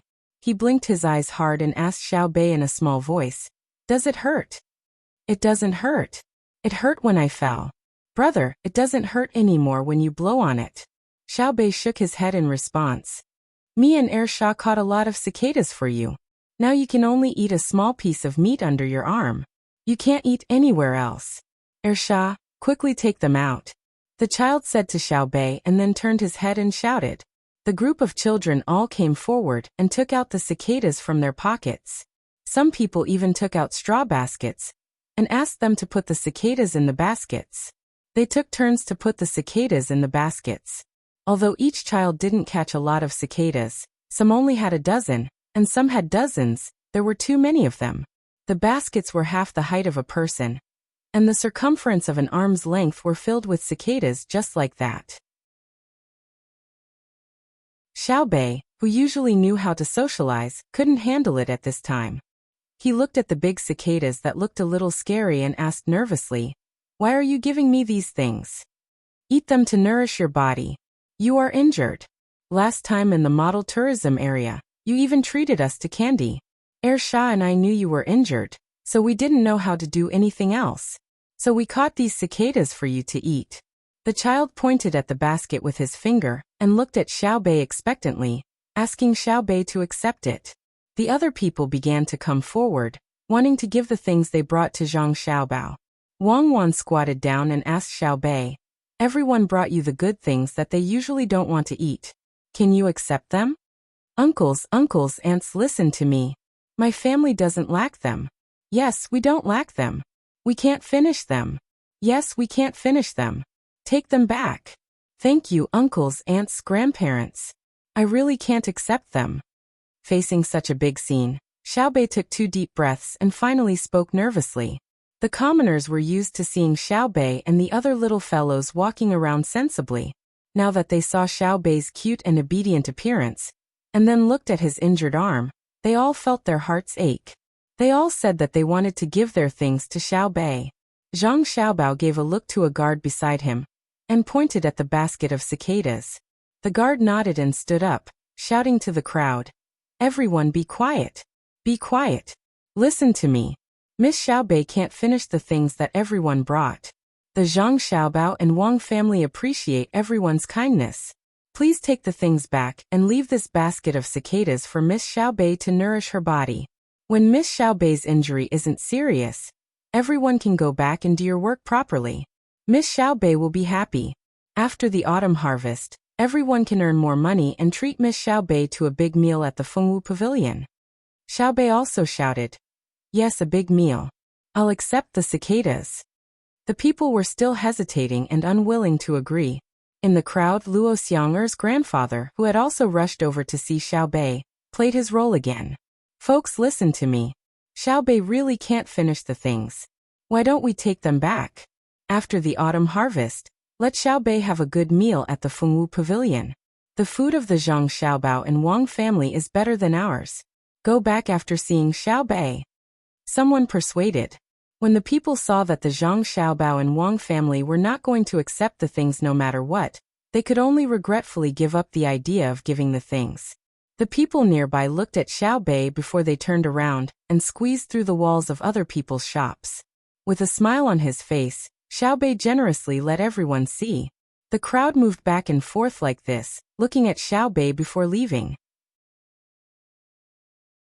Old Man Pai and the other 2 also watched from outside the crowd. The 3 of them were used to seeing such things happen to the Zhang Xiaobao and Wang family. If it were in Sanshui County, Xiaobei's injured arm could be said to be a big deal. In Luzhou, the farthest people could travel hundreds of miles to visit Xiaobei. After all, Xiaobei was born in Luzhou. In another place where the exit was blocked, He Yue looked at the people with a gratified smile. He felt that if he was injured, the people would also do the same. It was not bad to be a good official. Li Linfu, who came out for a stroll and was brought here by the crowd, felt sour in his heart. He used to be a registrar. When he was sick, he had never seen any people come to give him things, let alone a big occasion like today. He wanted to learn from the Zhang Xiaobao and Wang family, but he did not have the chance to refuse. It was not a serious illness. It was just a child who fell down on his arm. It was as if the sky was falling down. No wonder Feng Changgong was against them. He was jealous. The crowd gradually dispersed. Xiaobei, who had received many blessings, left the children who delivered the cicadas behind under the signal of his brother. He stood there and smiled at them. When almost all the people left, Zhang Xiaobao said to the group of children, "You guys skipped class, right?" Although they were about the same age, and some of them were even older than Zhang Xiaobao was tall and had an official position. His words made the children feel like they were facing an adult. They did not dare to answer and looked down at the ground. "If you all skipped class, the headmaster of the academy can't start classes." Ha ha ha. The children secretly laughed. Indeed, the headmaster of the academy would not skip classes when all the students were gone. Remember to study hard in the future. From today on, the Fengwu Pavilion will buy cicadas. 20 for 1 coin. Use your spare time to catch them and send them to the Fengwu Pavilion to sell. Buy something you like. When the other model of the tourist area is finished, a part of the money earned will be used to give rewards to those who study hard. Thank you for your relationship with Xiaobei. We will accept the cicadas. Zhang Xiaobao took their things, so he naturally had to find a way to compensate them. He caught cicadas and sold them for money. A few days later, he would set up a small fund to encourage the children in the county to study hard. Xiaobei also said gratefully. Then the children left happily. They would have an extra income in the future. Brother, how do we eat it? It's scary. Xiaobei looked at the cicadas in the basket and asked.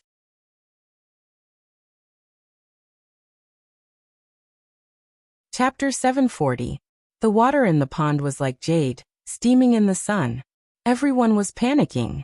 Last night, the stars were sparse and the moon was bright. An order was issued to the winged cavalry to travel together. For the sake of his brothers and sisters, Zhang Xiaobao temporarily put aside other things and ordered people to carry a basket of cicadas back to make snacks. He cut out the meat, soaked it in hot water, and then steamed it in a pot. After steaming for a while, he changed the pot. There were different things in the water in each pot. After steaming, he didn't put them in the sun or roasted them. He put them in a cool place and blew them with a fan. When they were half dry, he stir-fried them. After working until midnight, he finally finished making snacks for the cicadas. He asked people to send them to Xiaobei and the others so that they could eat them early the next morning. You're really my sister. I counted. You put in a total of 42 kinds of seasonings, including walnuts, fruit pulp, abalone, raisins, and so on. After taking them out of the pot, you picked out everything else, and only left the cicadas. Are you tired? Wang Wan was reading a book while Zhang Xiaobao was making snacks. When she saw Zhang Xiaobao wiping his sweat, she said, "It's okay. It's late. Let's sleep."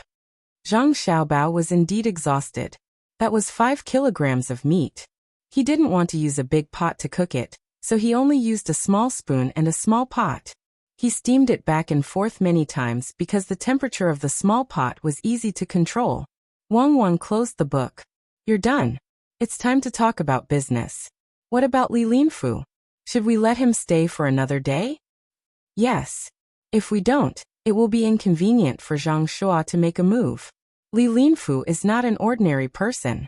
Cui Ri knows that he can't beat him. If we delay him for another day, it will probably be done over there. As Zhang Xiaobao spoke, he passed a plate of cicadas to Wang Wan. Wang Wan took one and threw it into her mouth. She tasted it carefully and said, "It's really good. It seems that you can achieve a breakthrough by using your skills on your brothers and sisters. Where are you going? Let's take a bath." It was late.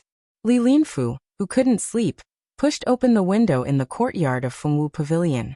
He looked at the moon that was almost full outside, and was still thinking about what he saw during the day. It would be a lie to say that he wasn't touched. What was the purpose of being an official? Some wanted to use their abilities so that they wouldn't be buried, some wanted to make money, and even more wanted to be recognized by the people and the imperial court. Local officials were recognized by the people, and that was also recognized by the imperial court.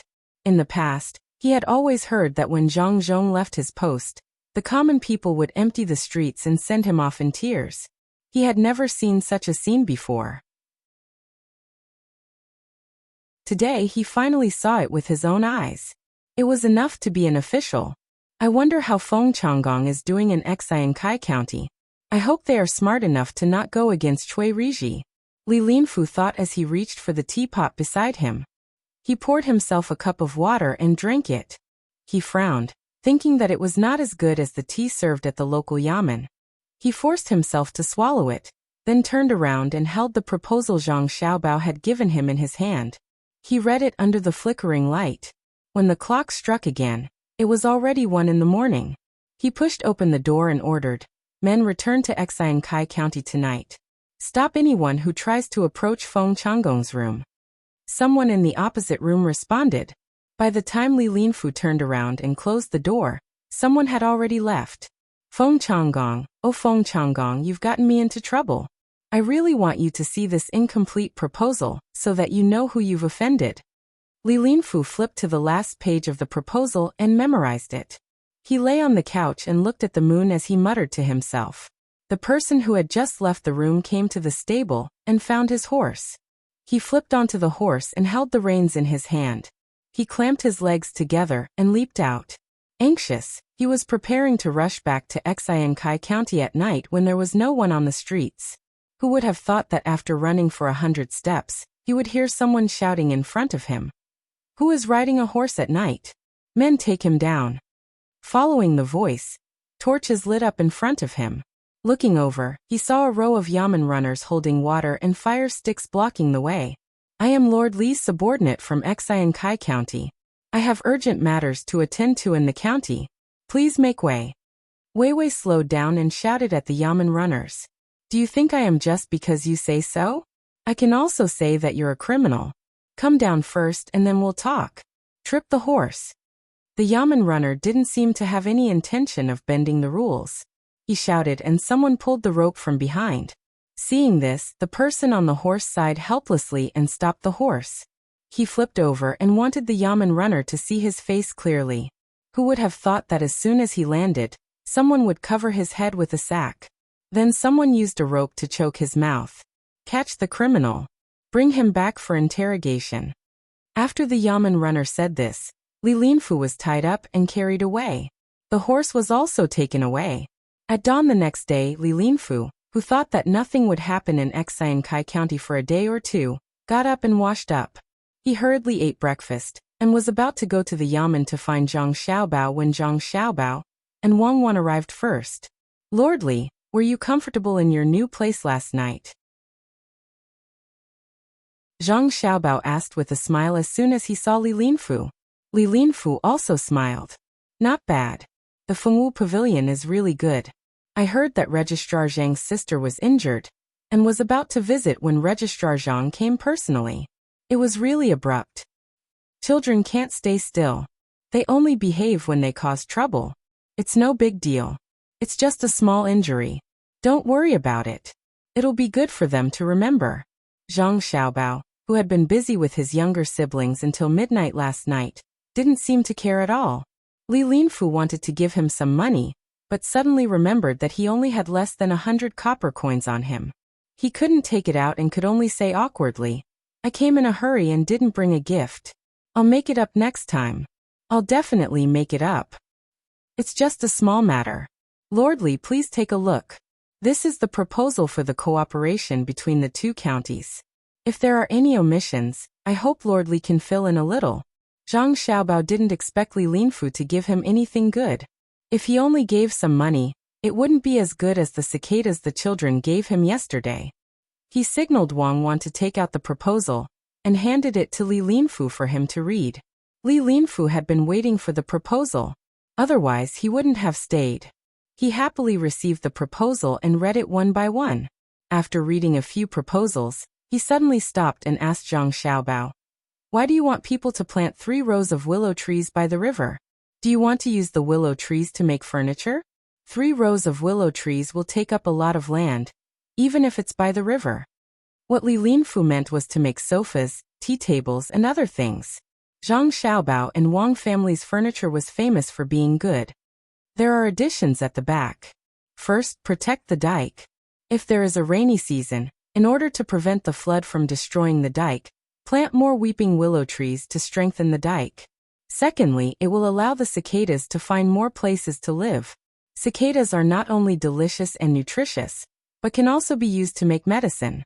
Last night, when I made snacks for Xiaobei and the others, I felt that the cicadas were delicious. Cuckoo, please let Lord Li have a taste. Zhang Xiaobao explained this proposal. In fact, it was at the back of the proposal, but Li Linfu hadn't seen it yet. Wang Wan took out a paper bag from her bag, and opened it for Li Linfu to eat. The translucent meat of the cicada looked very pleasing to the eye. Li Linfu picked one up and put it in his mouth. He smacked his lips twice and grabbed a few more. He kept eating, thinking that he couldn't blame He Yiwei and the two people from Shangniu village for eating until they were full. This Zhang Xiaobao's cooking was indeed extraordinary. The taste was fresh but not fishy, supple but not salty, tough but not bitter, sweet but not greasy. After eating one, he wanted to eat a second one. To be able to make this kind of food for Xiaobei, he must have put in a lot of effort. Just like this, his indifferent appearance just now was exposed. Li Linfu didn't say anything. Seeing that Wang Wan was still holding the paper bag, he took it all. I'll eat it myself. Zhang Xiaobao, I didn't expect that your method is really not simple. I see cicadas everywhere. Don't tell me you want to plant more trees for them? Zhang Xiaobao saw that Li Linfu had snatched the bag away and disdained him. He said, times have changed. Today, cicadas are caught by children to eat. Adults usually don't eat them, just like silkworms. But in the future, there will be a special way to make cicadas. When that time comes, everyone will catch cicadas and every household will eat them. Not stopping for 1 year, not stopping for 2 years, not stopping for 3 to 5 years, not stopping for generations. Henceforth, the descendants can only learn about it from books. Their ancestors had a food that was delicious and could be used to make medicine. It was known. Today no one knows about it, but it can be seen in paintings. This official has learned. Li Linfu understood. Zhang Xiaobao was afraid that the method to make cicadas would be spread out. When the time came, everyone would go and catch them. If all the cicadas were caught, the descendants wouldn't be able to see it. They would only know about it from paintings and books. Even if this was over, they should plant more cicadas and provide them with a place to live. Then he looked down and asked humbly if there was anything he didn't understand. Zhang Xiaobao's 2 sets of plans were not a lie. He didn't want to use a fake plan to deal with Li Linfu. That would be sacrificing the interests of the people. He couldn't do it. Wang Wan didn't say anything. She took out a small bag of cicadas and started to chew. When the plan was finished, it was almost noon. Li Linfu invited. Why don't Registrar Zhang and Deputy Wang eat here? That won't do. Xiaobei is still waiting to eat. I have to go back. Official Li should go back with the 2 of us. After taking care of Xiaobei, we can talk about it while eating. What do you think? Zhang Xiaobao very straightforwardly refused. Great. Li Linfu agreed. The 3 of them walked to the yamen together. Li Linfu had finished his cicadas. Looking at Wang Wan eating there, he wanted to ask for more but was too embarrassed to ask. He could only swallow his saliva secretly. The 3 of them arrived at the back of the yamen. Before they entered, the door was opened.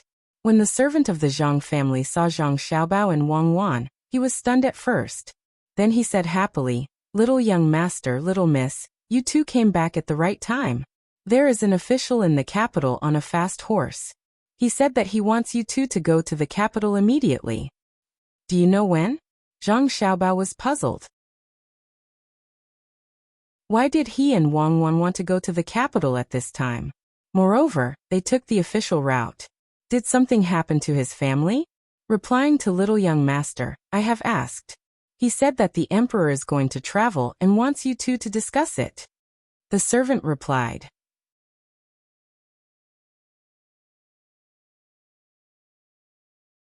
Chapter 741. Thank you all for voting. Thank you so much. The title of the previous chapter was wrong. It was chapter 345.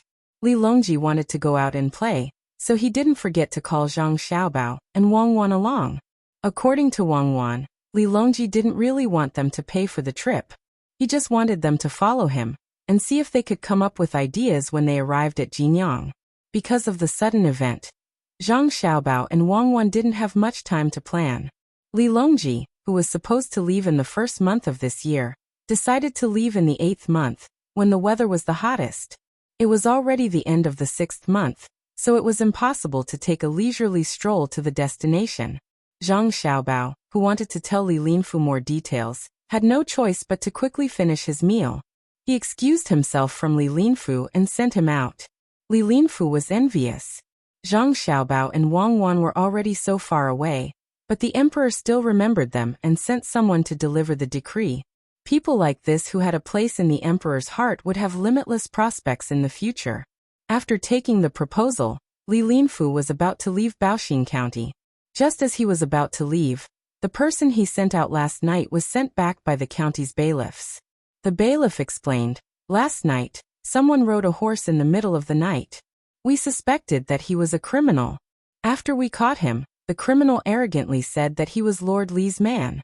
We thought that Lord Li wouldn't have such an arrogant servant, so we didn't believe him and planned to lock him up first. We were afraid that we would disturb Lord Li's rest in the middle of the night, so we didn't come to ask. Today, we carefully asked him again and felt that he wasn't lying. There were many things that matched up, so we sent him here for Lord Li to see. If we caught the wrong person, please forgive us." Li Linfu's heart skipped a beat when he saw that the servant, who should have returned to Xinsai County last night, was still in Baoxing County. He looked at the servant, who didn't suffer much but had a helpless expression. He sighed and said to the bailiff, "That's right. That's right, it's my subordinate. I didn't expect him to ride a horse in the middle of the night and be so arrogant. You caught him well. Let him remember this and quickly return to the team." The latter part of the sentence was directed at one of his subordinates. This person originally wanted to argue a little, but when he saw his master give him a meaningful look, he could only lower his head and enter the group. The yamen runners also went about their own business. Seeing the bailiffs leave, the person who was caught said to Li Linfu, "Sir, they are talking nonsense. Last night I know. They didn't ask you carefully at all. They just wanted to catch you. It's not your fault. Feng Changgong is finished. I don't know if I can see him when I go back today." Li Linfu didn't need his subordinates to finish speaking to know what was going on. Zhang Xiaobao and Wang Wan deliberately delayed him so that they could free up their hands to deal with Feng Changgong, who had begun to act foolishly. They could only depend on their luck. After giving the order, the team sped up, wanting to return as soon as possible to check on the situation. Feng Changgong, who was being targeted by Li Linfu, had already been arrested. His eyes were blindfolded and his mouth was gagged. He was put into a carriage and was driven to the capital. The county magistrate was also arrested at the same time. The registrar took out a token at the crucial moment and escaped the calamity. Woo. Woo. Feng Changgong, who was tied up, was lying in the carriage. When he saw that there was no one guarding the carriage, he twisted his body with all his strength and moved to the side of the county magistrate. He was making sounds from his mouth. The county magistrate was also thinking of ways to get rid of the rope. Together, the two of them finally bumped into each other. They rubbed against each other and broke the rope used to block the cloth around their mouths. After panting for a while, the two of them felt a little better. "Quick, think of a way to break the rope on our bodies. We will take the opportunity to escape. Once we are detained in the capital, we will be finished." Feng Changgong continued to twist his body and ordered the county magistrate. The county magistrate, who was supposed to cooperate with him, didn't move this time. He lay in the carriage weakly and advised Feng Changgong, "Sir, it's better to stay here. If we go back like this, we may not be killed. At most, we will be exiled. If we really break the rope and leave the carriage, we may be caught again, and they will say that we escaped because we were afraid of being punished." The county magistrate was very clear-headed at this moment. Unlike Feng Changgong, who still had a fluke mentality, since he was caught in the early morning, he understood that this time, he didn't need to count on others to help them. Sir Li, who was supposed to be able to protect them, went to Baoxing County and didn't come back yet. He probably couldn't help much. If he wanted to blame someone, he should blame Feng Changgong. He should have gone to Baoxing County himself, but who knew that he still didn't give up and prepared to make the last fight? Otherwise, how could Sir Li go there personally to ask for mercy? The more he thought about it, the more the county magistrate hated Feng Changgong. If it wasn't for him, he wouldn't have become what he was today. After saying a sentence, he closed his eyes and felt the bumpy carriage, wanting to sleep. Feng Changgong still didn't want to give up, so he said to the county magistrate, "You have to think carefully. If you don't run this time, you won't have a chance to run in the future. Now most of the people who are escorting us are the government runners in the county. Once they meet with the people sent from the capital, they will be more strict. My Sir Feng, please don't hurt me anymore. I still have my family. Run. Where can I run? Even if the government runners in the county really listen to you, there are still people watching over us. At that time, the wanted poster will fall on my head. If I am caught again, it won't be as simple as being exiled. The county magistrate said to Feng Changgong with dissatisfaction. Right now, he really hoped that Feng Changgong wouldn't be able to breathe and suffocate to death so that he could vent his anger. Feng Changgong sighed and turned around. Looking at the roof of the carriage, he said, "When we get to the capital, you can't betray me. Now let's compare our testimonies and say that we were also tricked by the dream-chasing Taoist." Of course, that's right. In order to not listen to Feng Changgong's nonsense, the county magistrate nodded and agreed. As for whether he could really say the same thing as Feng Changgong and not betray him, it was not clear. Outside the carriage, the people sent by Cui Riji had actually heard the movement in the carriage. When they heard that the county magistrate was against escaping, they felt a little regretful. When they came, they were instructed to create an opportunity for the two to escape, and then seize it. At that time, even if they had reason, they wouldn't be able to explain themselves.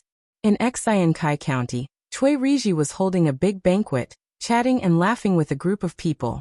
Yesterday evening, the imperial court's decree had been quickly delivered. Prime Minister Zhang Shua had personally given the order, asking Cui Riji to find a way to bypass Li Linfu, arrest all the people who should be arrested, and send them to the capital. But who would have thought that Li Linfu would personally go to Baoxing County? When he went to capture people at night, his subordinates wanted to stop him at first. In the end, they took advantage of the moment when their guard was down at dawn to capture people. Fortunately, Li Linfu didn't come back and didn't send people here. Otherwise, the resistance would have been very fierce. This humble official congratulates you on taking over. In the future, the county matters will depend on you. This humble official will propose a toast to you. The county magistrate surnamed Yen successfully took over after the previous county magistrate was captured. Of course, the accounts would continue to be investigated. The more problems he found, the better it would be for him. After the others heard Cui Riji's imagination for the future of Xiankai County, he flattered him. Cui Riji was in a happy mood. The 3 people in the county had been dealt with. Although the original registrar couldn't be captured, he consciously handed over the power in his hands. When Li Linfu returned, he would let Li Linfu take over. He wanted to see what Li Linfu could do. When he heard the flattering words of his subordinate, he chuckled and said, "County Magistrate Yen can't be left out of the county's matters. We must work hard together in the future." The other gentlemen and merchants who were invited also expressed their congratulations to the two of them.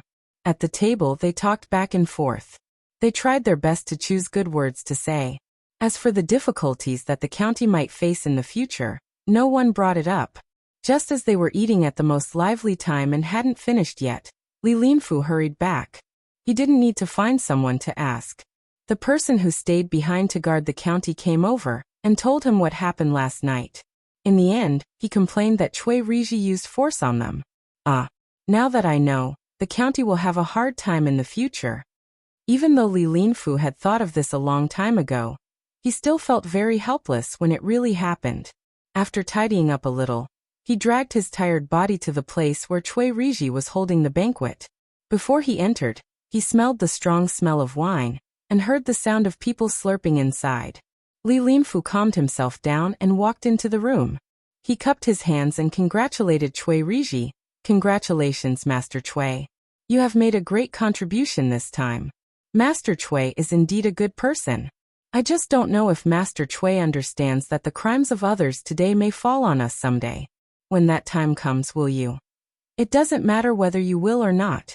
As long as you and I work with peace of mind, we will not let down the emperor and the people.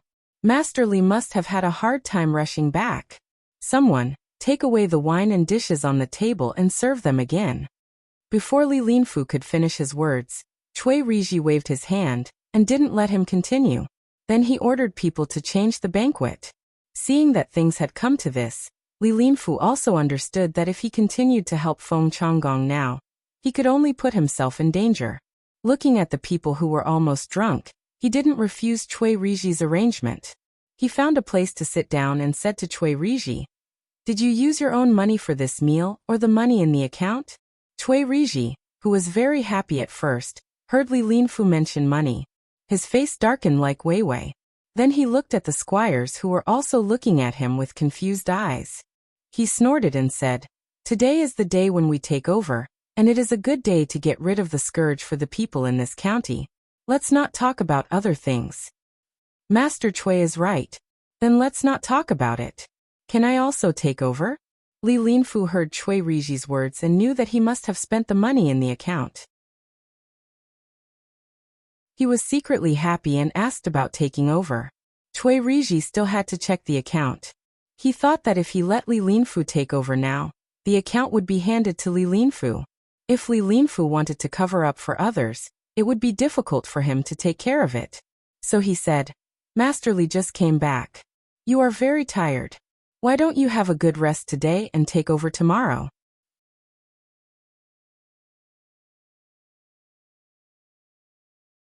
Chapter 742. In Baoxing County, Zhang Xiaobao and Wang Wan finished telling stories to their younger brothers and sisters, and arranged for them to take a nap. Then they started to discuss their trip to Beijing. Zhang Xiaobao was worried about his sister Xiaobei's injury, and didn't want to go.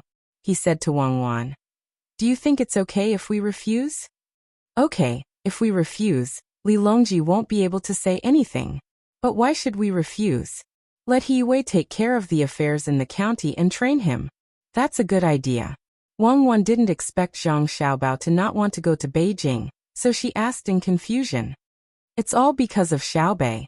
If we leave, what will happen to him?" "She'll go with us, but her arm is injured. She's young, so the injury isn't serious. She'll be fine when we get there.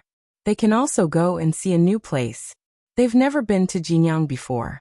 When Wang Wan heard that Zhang Xiaobao was worried about Xiaobei, she immediately said that she wanted to bring her younger brothers and sisters along. She didn't care about the number of people. She thought that even Li Longji couldn't refuse. Zhang Xiaobao didn't say anything immediately. He sat there and thought for a while. Then he said, "Fine, I'll listen to you. Bring Xiaobei and the others along. Tell He Wei not to agree to anything from the people in Xinsai County, so that he won't be cheated. This way, we can leave and let them fight in Xinsai County first, so that we won't be involved.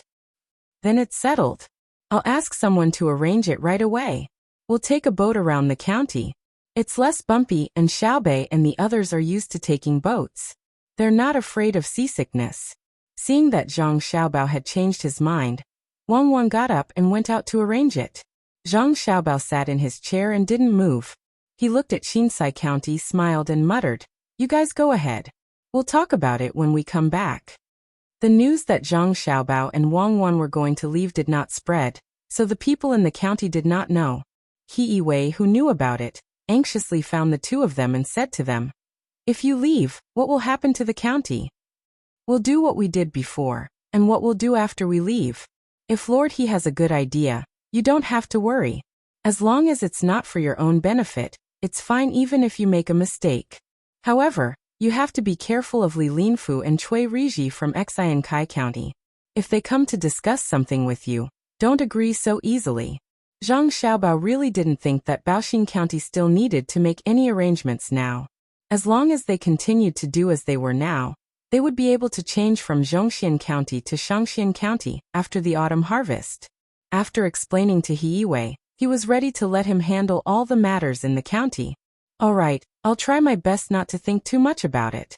Let's stabilize this place first." He Wei looked at Zhang Xiaobao and Wang Wan enviously. While he was happy that they were personally invited by the emperor to accompany them, he also thought of himself. After He Wei's matter was resolved, Old Man Pai and the other two who also knew about the news also came over. They wanted to go with Zhang Xiaobao and Wang Wan. If Zhang Xiaobao and Wang Wan did not agree, they really couldn't go. The emperor did not ask for them. As a result, the group that wanted to leave became larger. When Xiaobei heard that they could go to another place, he happily said that he could go because his arm was fine.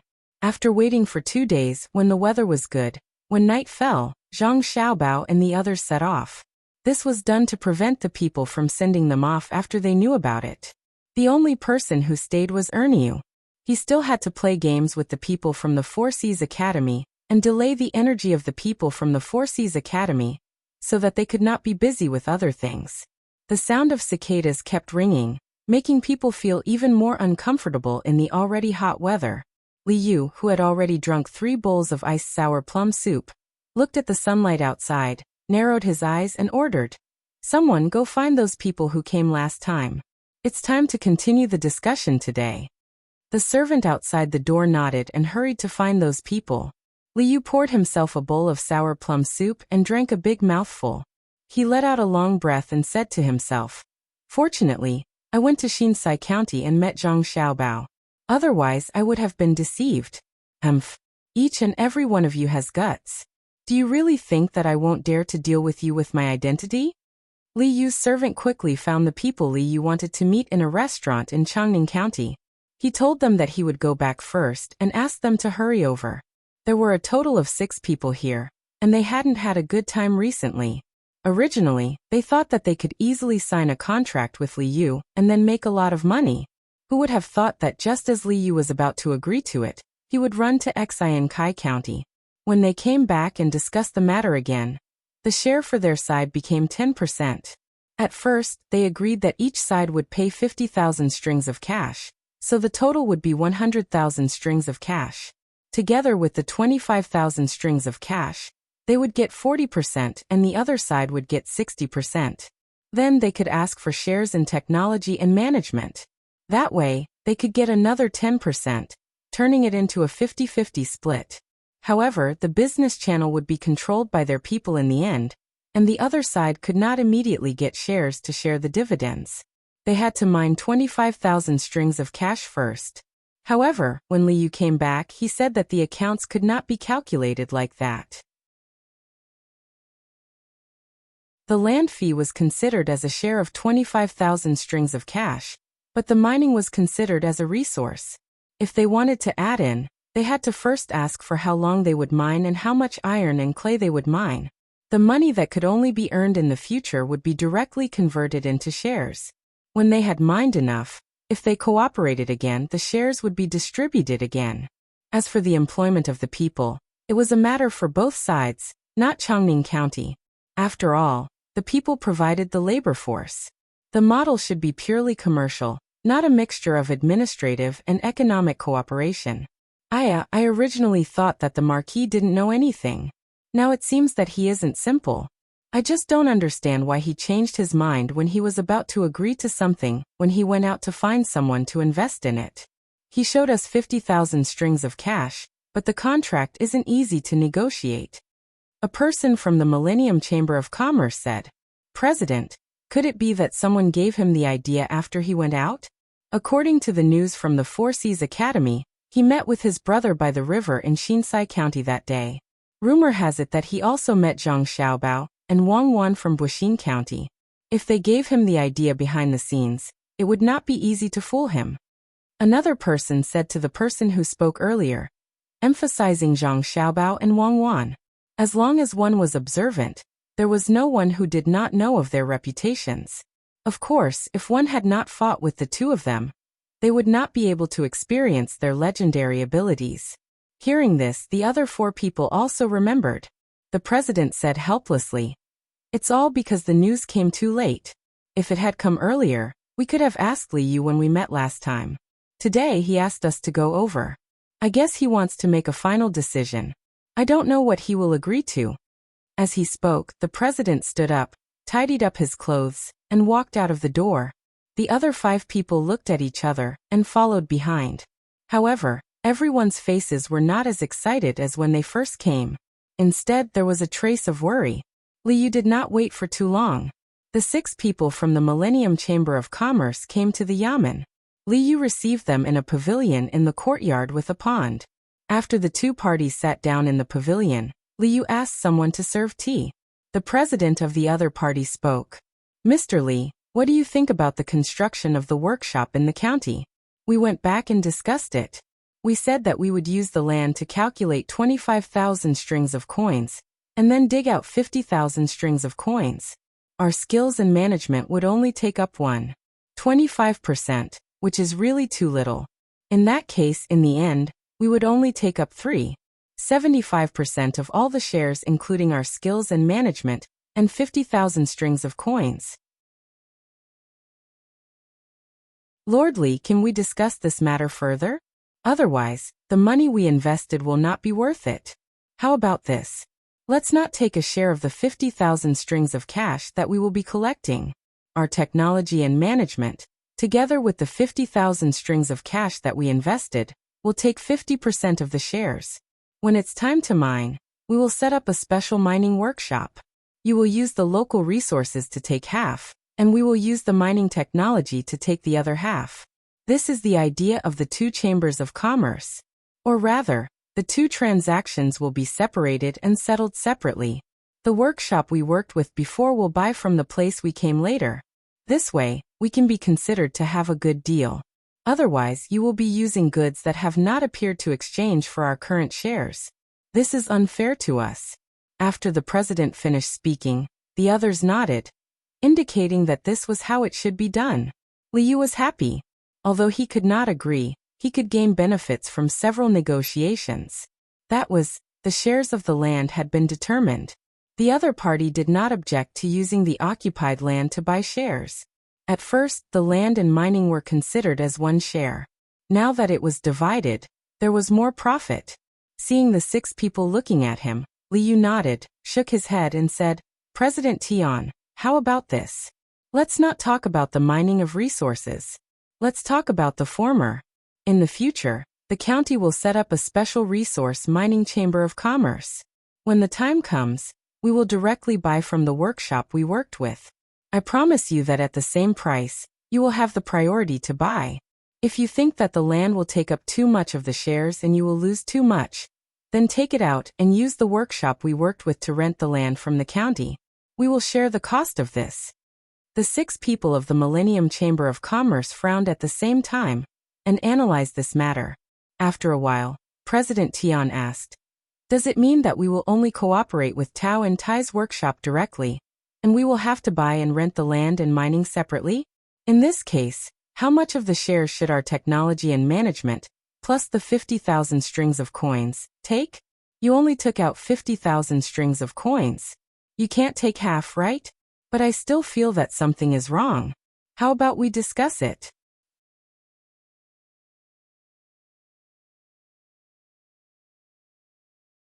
Chapter 743.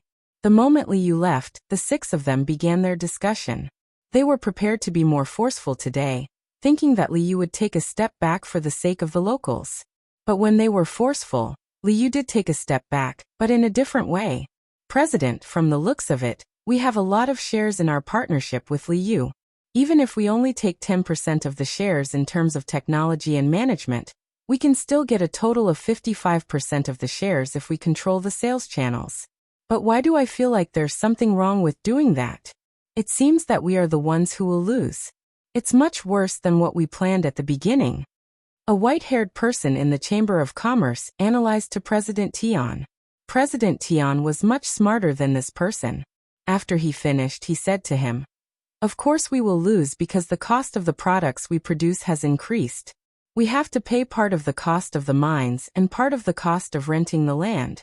In the end, all of the money will go into Liu's pocket. He may have less shares, but his income has increased. He used us to take an extra 5% in exchange for 2 direct benefits. After hearing the president's words, the white-haired person understood. So this was what he felt was wrong. He sighed and said, This Liu is not easy to deal with. Should we change to another place? How can we change to another place? This Chongning County is the best.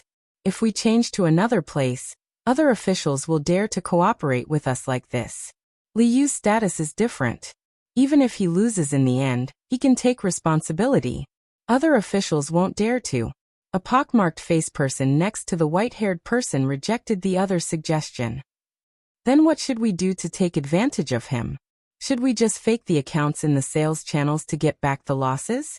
Another person couldn't think of a way, so he asked someone else. President Tian shook his head and said, We can't fake the accounts. I think Liu will send people to follow us. If he really finds out, he can deal with us directly. Now we think that he is afraid of losing face and can't use force to threaten us. That's why we want to cooperate with him." This time, the 6 of them were silent again. They drank cup after cup of tea. When they felt that the tea was tasteless, President Tian said to the other 5, "Actually, it's not like there's no other way. There's another good idea. We can learn from Li Yu and separate the sales department. We will use technology and 50,000 strings of cash to exchange for 55% of the shares. Li Yu will take 45%. When the products are produced, we will sell the part that we sell. As for the dividends, we will only share the part that is produced and sold. As for how much the sales are, won't we still earn it ourselves?" As expected of the president. Good idea. I think this method will work. Once we continue to invest the money we earn, we can squeeze Li Yu out of the market bit by bit. Or once the contract is signed, we can transfer the money directly. Xiaobai slapped his thigh and praised President Tian. President Tian stroked the short beard under his chin and nodded with a smile. He said, "There's another important point. Once the people in Chongning County have work to do, they will rely on us. When the time comes, we will have the technology and can directly threaten the local employment situation." Yes, we have the technology. But President Tian, we don't have any good technology. The pottery is still the same. We just hang some other things outside at the end. If we put iron shavings inside, it may not be able to be burned out. Xiaobai thought of the most important point. They didn't have any technology. Otherwise, they wouldn't think of making money by cheating. The person next to President Tian laughed and said, "As long as we work on the appearance and matching packaging, it will be fine. The furniture of the Zhang family and the Wang family is good, but it's not that other people can't make it. They created their own brand and put anti-counterfeiting on it, making people feel that using their things is noble. We can also learn to do it. What's more, the pottery in a place looks the same. Other people can't learn from other pottery. I think this is a good idea." Everyone discussed for a while, and 2 hours passed just like that. As expected, Li Yu wandered back. Looking at the expressions of the 6 people, he said with a smile, "Have you thought it through? How did the discussion go?" President Tian took out the method that he had just thought of. He wanted to use technology and 50,000 strings of cash in exchange for 55% of the shares. After that, the 6 people looked at Li Yu. They didn't know if he found the problem and if he would agree. Li Yu ordered someone to change the tea. He pretended to hesitate for a moment before nodding. "All right, I agree to this. However, I will let others mine the clay and iron ores. Since you are in charge of managing them, you will be the one to negotiate the price with them. Renting the land is simple. You will have to pay the same amount of money for 1 mu of land for a year. After all, 1 mu of land needs to be deducted, which will affect normal agricultural production. It's very cheap. At least 1 mu of land needs to be rented for 10 years. In other words, we will jointly pay 10,000 strings of cash. There is another very important thing. Since our business requires transportation, we have to build a road in the county first. We have to build a road that can connect our workshop to the outside. In order to save money, many places need to be built in a straight line. That way, we will have to compensate for the land. I have calculated that it will be about 5,000 strings of cash. Another thing is the river. Our county doesn't have a big river, but the neighboring county has a Yichuan. The workshop can't not use water. It will cost about 25,000 strings of cash to bring the river over. We will still pay for this, but the land won't be considered as land use fees. After all, it can be used for irrigation. Let's talk about this first. If possible, I agree to only ask for 45% of the shares. The money is ready. I just need you to sign the document, and I will hand it over to you. However, you have to send someone to keep an eye on the account book. What do you think? After Li Yu finished speaking, he leaned back in his chair and picked up the teacup to drink leisurely. He was very happy in his heart. He thought to himself, "Little guys, you come here to scheme. You don't even know who I am. If I am really tricked by you, how can I raise my head among my brothers? This is only the first step. Wait and see." There are many ways. That was Zhang Xiaobao's idea. When the people from the Millennium Chamber of Commerce heard Li Yu's words, they were happy. When they heard the whole story, they finally knew what Li Yu was planning. He wanted them to take out 20,000 strings of cash for Chongning County's local development. Li Yu's expression changed. Chairman Tian hurriedly waved his hand. Lord Li, this is not good. If we do this, we will be wasting money. Although you will also take out 20,000 strings of cash, it is not a normal business to take out so much money. Oh, that's right. Then let me ask you. You told me before that you would make a profit in 1 year, recoup your capital in 2 years, and double it in 3 years. Is that true? Li Yu asked. Of course it is true. The main thing is that the first year needs to be used to create a brand. If we work harder and produce the products this year and create a brand, we may be able to double it by next winter. We have underestimated the ability to make money. Chairman Tian promised again. Then it's settled. We need to pay taxes for our business. How about this? The county will exempt the production and sales of our workshop from taxes for 10 years. According to what you said, the tax exemption is quite high. However, your independent sales department also needs to pay taxes. I will find someone to mind there. Yes, it's a good idea.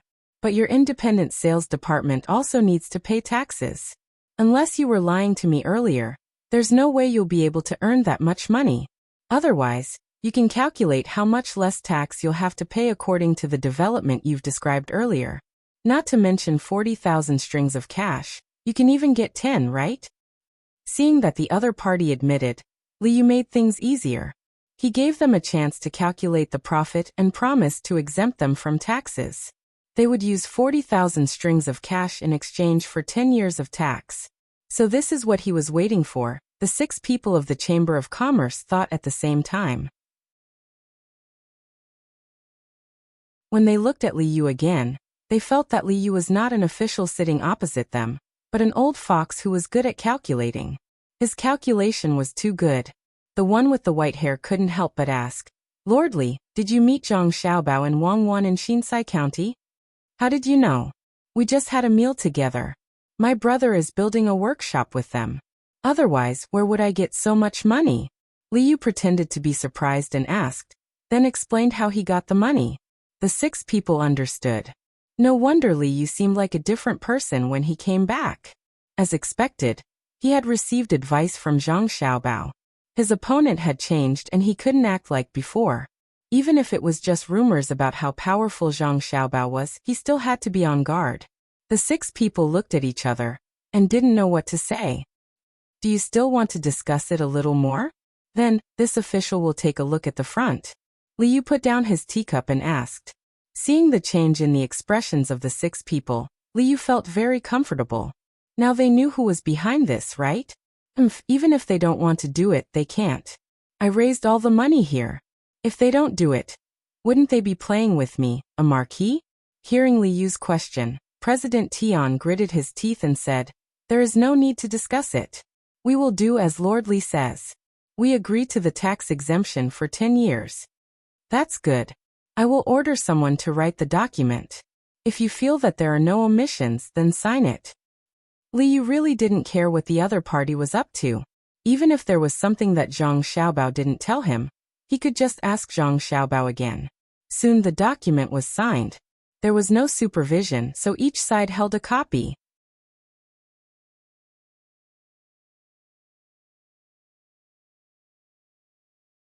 Chapter 744. After the people from the Millennium Chamber of Commerce had a meal with Li Yu, they were personally escorted to the yamen by Li Yu.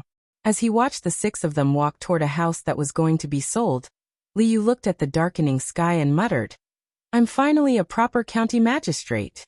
Sir, aren't you afraid that they're lying to you? I don't think they're good people. They signed the contract too quickly. One of Li Yu's advisors didn't know about this before. Li Yu had just found him from somewhere else.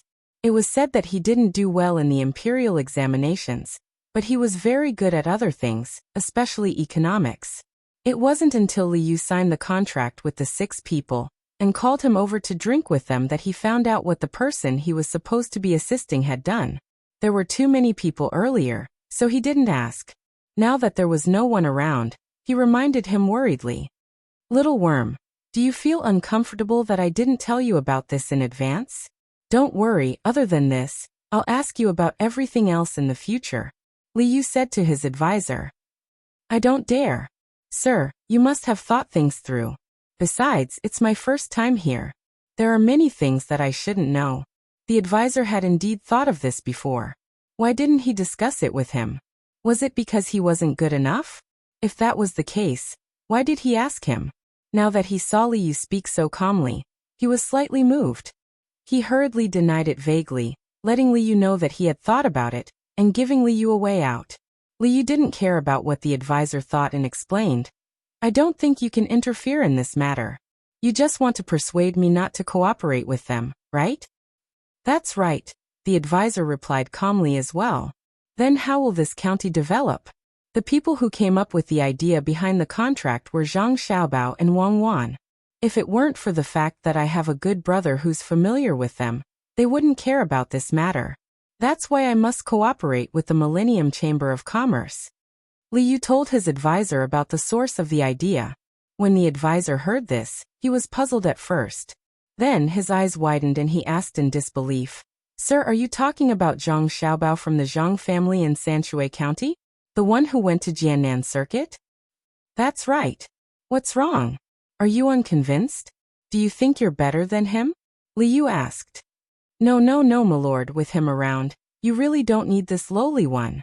How could this lowly one dare to refuse? This lowly one once played a game of Monopoly with the young master of the Zhang family, and couldn't even last 2 hours. I wholeheartedly accepted my loss. If my lord is looking for him, then you can rest assured. When it comes to economics, no one dares to surpass you.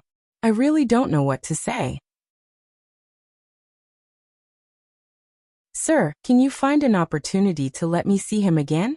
I've been studying economics very hard recently, and I want to get some pointers from him. The advisor shook his head repeatedly. He was Xiaochong, the one who Zhang Xiaobao once said could last for 6 hours.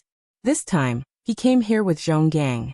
Zhonggang didn't join Liu's side, but was busy doing business in the capital. It was Xiaochong who gave him the idea. After knowing who helped him behind the scenes and gave Liu the idea, all of Xiaochong's arrogance disappeared.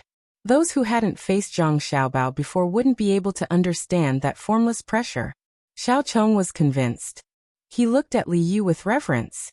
Someone who could ask Zhang Xiaobao to help him couldn't be weak. This time, the one who was shocked was Liu. He stared at Xiaochong for a while, then said, You actually competed with Zhang Xiaobao? Ha ha ha ha. Did you feel very wronged when you lost? How do you know, sir? Xiaochong was indeed very wronged back then. Of course. Zhang Xiaobao's methods are not simple. Come follow me. I'll let you see what Zhang Xiaobao's plan is all about. If the people from the Millennium Chamber of Commerce really do business properly, and they really do make a lot of money, I'll also exempt them from taxes for 10 years. If they dare to have any bad ideas, I'll make sure they don't leave. Liu pulled on Xiaochong's sleeve and walked into the room, talking as they walked. When Xiaochong heard that he could personally see Zhang Xiaobao's plan, he was so excited that he trembled. He raised his other arm and wiped the sweat from his forehead due to excitement. He said, I believe everything you say, sir. The young master of the Zhang family is indeed like this. When you fight, you give others a chance first. If they don't accept, then they will face an overwhelming attack. President, if we sign the contract like this, won't we lose a lot of money? After buying a house in the county, the 6 people from the Millennium Chamber of Commerce first returned to the restaurant. The house needed to be renovated before it could be lived in. Now they had to stay in the local area, so they couldn't continue to live in the restaurant. As soon as they entered the restaurant, the pockmarked man asked President Tian. While President Tian was busy with other things, he was also thinking about the contract. When he heard the question, he asked back, Can we not sign it? Liu raised a lot of money. If we don't sign it, we'll be cheating him. For people like him, face is very important. We won't lose anything if we sign it. At most, we'll take out 40,000 strings of coins first, of which 10,000 strings of coins will be used to buy things. Come, look at the contract again. What does it say? The other 5 people came over to look. The contract said that the first party was the Millennium Chamber of Commerce, and the second party was Li Yu. At the same time, there was a position of county magistrate. The 5 people looked at it for a while but couldn't see anything. They turned to the president in confusion. Seeing that the 5 people couldn't see anything, President Tian smiled proudly and said, "Look here. It says that the Millennium Chamber of Commerce, which cooperates with Li Yu, is the first party. If we do business in Chongning County, we'll be exempt from the annual tax. Do you see? 10 years, but it doesn't say that we'll be using clay and iron to make things. In other words, we can do other business in our name. In this way, starting tomorrow, we'll find other local businessmen to cooperate with and do business in our name. We can save half of the tax. We don't need to spend a single copper coin. We just need to use our name." Is it really written like this? That's great. Is Li Yu a fool? No wonder the president asked us to read it word by word. It turns out that he thought of this. A person in the Chamber of Commerce stared at that line and said in surprise. This time, he really admired the president. No wonder the president agreed so quickly. Amazing, just using his name to cooperate with others, he could earn half the tax of other people's transactions. President Tian smiled reservedly and waved his hand. It's just a small trick. Even if Li Yu finds Zhang Xiaobao, what can he do? Others are afraid of Zhang Xiaobao, but I'm not. Humph, when we find a businessman tomorrow, you can find someone to spread the news that Li Yu found Zhang Xiaobao. In the end, the Millennium Chamber of Commerce took advantage of the loophole. So, when it comes to economics, no one can avoid failure. Every time you suffer a loss, you learn a lesson. President, do you really want to do and say this? I'm afraid that Zhang Xiaobao will come to deal with us after he knows. His family has a lot of money. If by any chance he borrows hundreds of thousands of strings of cash from Li Yu, we won't be able to make money from the clay business.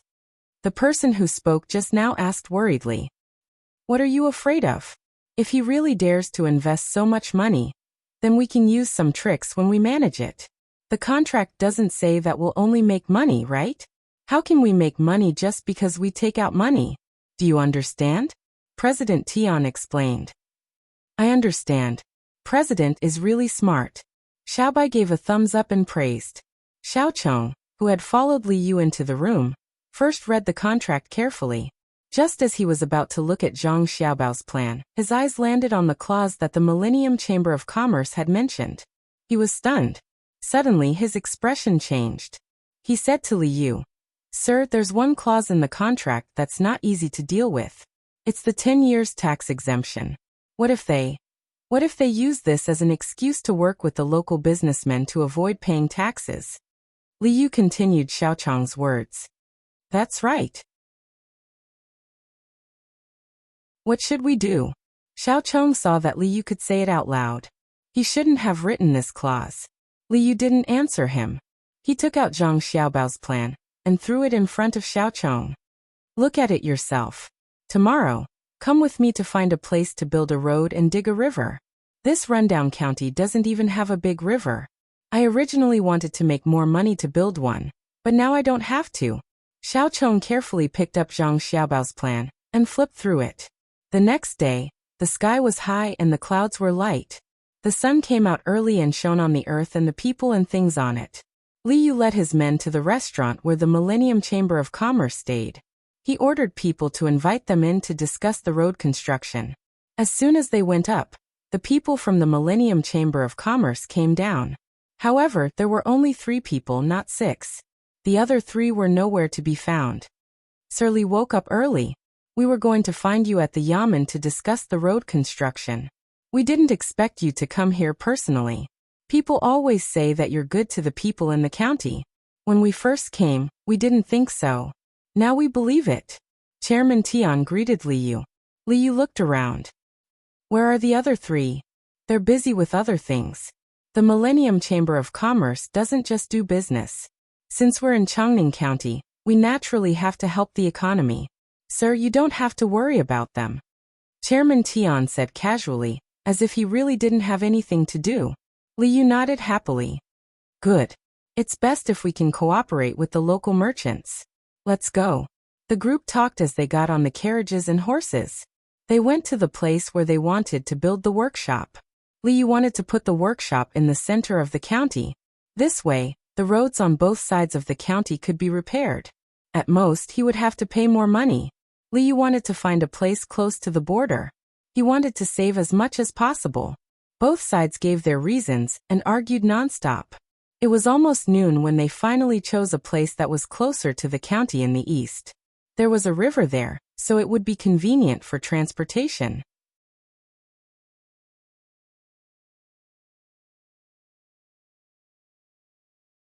Chapter 745. Seeing that the three of them had returned with many contracts, Chairman Tian smiled in relief. He turned to Liu, who was still looking at the terrain. Lord Li, actually it's okay to build more. After all, people who do business have a conscience. If they can do more good for the people, they should do more. Really? Liu didn't expect Chairman Tian to be so easy to talk to. He was wondering if he should add more money. For people like him, no matter how much money he had, it was better to build a good reputation. If he didn't have money, he could ask others for money. If he really couldn't do it, he still had an adopted elder brother. Seeing Chairman Tian nod with a smile, Liu said happily, "Good, I like businessmen with a conscience. Making money is one thing, but you can't just think about money for the sake of making money. You should at least think about the people, like Xiaobao and Cuckoo. Oh, let's not talk about them. They are officials. For example, between the clouds and the water, they are doing very well." Chairman Tian could earn more money now, so he naturally wouldn't refute Liu's words. Between the clouds and the water was still owned by the Zhang family and the Wang family. What was the difference? As he followed Liu forward, he gave a look to the people beside him, indicating that they should go out and take a look. He then whispered to the person closest to him, "There are no more businessmen in this county. We can go to other counties to take a look. Lure them here and reduce the tax. For example, 30% or even 20% is good. The more prosperous the county, the more they earn, and the more money we will have. Chairman, I'll go arrange it now." The person who received the order agreed, and found an excuse to leave. He hired a carriage and rushed to another county as fast as he could. Liu pretended not to notice their little tricks. Xiaocheng also turned a blind eye. He now admired Zhang Xiaobao even more. The proposal had already mentioned this point. It could be said that he had foreseen the enemy first. While they were looking at the terrain, the Yamen of Changning County posted a notice. Regardless of whether they could read or not, they should come closer to take a look. Those who could read would have to explain it to others. A large group of people had gathered at the spot closest to the entrance of the Yamen, which was used to post notices. A man dressed like a scholar stood at the front. The people around him gave up their spots to him as a sign of respect. No one squeezed past him and waited for him to read the words on the notice. This county has issued a new regulation. Those who are required to pay taxes and refuse to pay with any excuse will be forcibly collected by bailiffs. Depending on their attitude, they will be punished by 3 to 5 times the amount. I hope that all merchants in this county will remember this. That's it, just this one. It was also a kind of honor to be respected by so many illiterate people. Of course, it depended on the place. If it was in Sanshui County, no one would need him to read it. If it was in Sanshui County, no one would need him to read it. If there were children at home who had studied in school for 2 years, they could just bring them out. The people thought that it was a big deal, but when they saw that it was only for merchants to take the initiative to pay taxes in time, they were very disappointed. They sighed and dispersed. Chairman Tian, how about we go from here to the river? There are several small rivers in front of us that can be connected. It will be convenient to use water when the time comes. It won't be troublesome to make the rivers wider. Liu led the crowd to another place. He looked around and took out the map in his hand. After carefully comparing it, he said to Chairman Tian of the Qianshi Chamber of Commerce. Chairman Tian still had a reserved smile on his face. If Lord Li says it's okay, then it's okay. The map in your hand seems to be more detailed than the one used for the game. Can I have a look? When Chairman Tian agreed, He glanced at the map in Li Yu's hand and found that there was something wrong with it. He also wanted a copy. Li Yu quickly closed the map and refused directly. No, even if I show it to you, do you really dare to look at it? This is a military map. Of course it's detailed. After all, I'm also the military secretary of the province. That's why I have a map. Li Yu found an excuse for himself. In fact, he didn't have a map. In the whole Tang Empire, there were only 2 places that had a proper military map. One was the palace in the capital, and the other was the Zhang family and the Wang family. It was good enough that Zhang Xiaobao gave him a copy of Changning's map. Even so, this map lacked notes. For example, when the horses walked on a certain place, whether it was difficult to walk, or what materials could be used when climbing a mountain. These were all missing. When Chairman Tian heard that it was a military map, he really wanted a copy. However, he didn't dare to. Why would a businessman want a military map? Chairman Tian nodded regretfully and didn't mention the map again. He continued to wander around with Li Yu. 2 days later, where to build roads and where to open rivers were all discussed. The people of the Qianshi Chamber of Commerce immediately transferred money and hired the local people to start working. This time, the people also knew that there was a chamber of commerce called Qianshi. They worked together with the county magistrate to do good things for the county. The chamber of commerce was good, but the county magistrate was better. Without the county magistrate, the Qianshi Chamber of Commerce wouldn't have come. In order to encourage the people to be more active, the Yamen posted a notice. It said that the idea of building roads with the Chamber of Commerce was proposed by Zhang Xiaobao and Wang, one of the Zhang family in Sanshui County.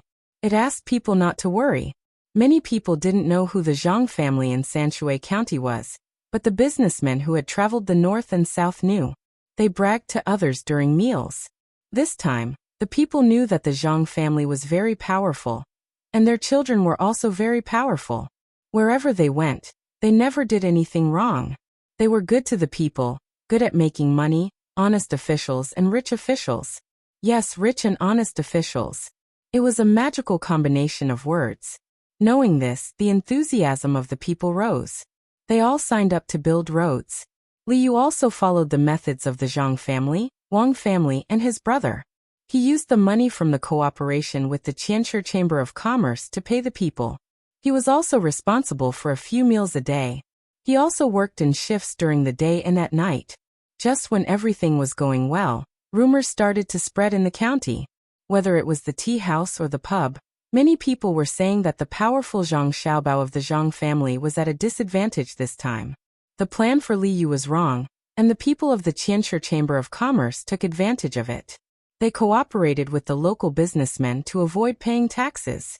This kind of rumor caused the people to lose their confidence in Zhang Xiaobao. At the same time, it also caused the people to dislike Qianshi Chamber of Commerce. This was because Li Yu had been imitating Baoxing County for the past 2 days. Every day, he began to explain in detail to the people how much money the Yamen had, where it came from, and what to spend it on. He emphasized that the tax revenue would help the Yamen and the people in the county. After the transparent financial report was made public, the people hoped that the Yamen would have more money. This was because there were subsidies for the poor, and all the houses in the county would be renovated within 5 years. Everyone was waiting for the Yamen to take out more money to help them repair their houses. After all, there was a lot of money now, but a portion of it was not for the county to use directly. It had to be handed over to the county. This was not Li Yu's fief, and he did not have any fief yet. Therefore, a part of the money could be kept in the county. More of it would be sent to the capital in rent. Even if there were some fools among the commoners, they could not resist the explanations of the smart people. They said that if the Millennium Chamber of Commerce did this, they would be able to make money and the Yamen would not be able to collect taxes. The more merchants they contacted, the poorer the county would be. The Qianshi Chamber of Commerce, who had just spent money on roads and rivers, became a profiteer in the eyes of the people.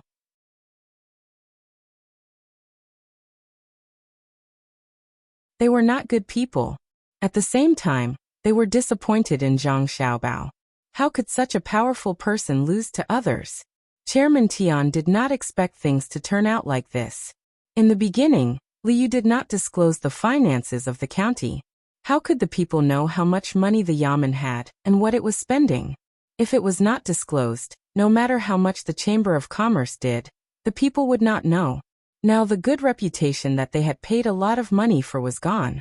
Chairman Tian had no choice but to find Liu and say, "Officially, can you stop the announcement every day? It is not good for the people to know too much. The people can do what they want, but they can't be made to know." "Stop. Why do we have to stop? It's not a secret matter. This official believes that I am honest enough as an official. There's nothing that cannot be told to others about the matters of the yamen. Also, what you said was wrong. If the people don't understand what the officials want to do, how can the people wholeheartedly support them?" Liu did not have any room for discussion. He explained the situation in Baoxing County to Chairman Tian. As long as the people understood what the officials wanted to do, they did not have to worry about not having enough people. The people in the county would follow suit. Just thinking about it made him excited. Chairman Tian felt that Liu did it deliberately. He thought that Liu knew that the Qianshi Chamber of Commerce was cooperating with other merchants, but he found that the contents of the contract could not be changed. He could only silently endure it. However, he was not satisfied, so he came up with this idea to make the Qianshi Chamber of Commerce lose its good reputation. Thinking of this, Chairman Tian said, "Officially, if the Qianshi Chamber of Commerce's reputation is ruined, the people will not be willing to hire. How can we do business then? Don't worry. As soon as the workshop starts construction, I will come immediately. Aya, it has been 8 days since we signed the contract, right?" Liu promised. Then he suddenly said something that made President Tian confused. "Yes, it has been 8 days. In a few days, the workshop will start construction. Officially, does the number of days have anything to do with the workshop?" Chairman Tian asked in confusion. "It has nothing to do with that, but it has something to do with the tax. According to the regulations of the county, merchants can delay paying the tax for 10 days.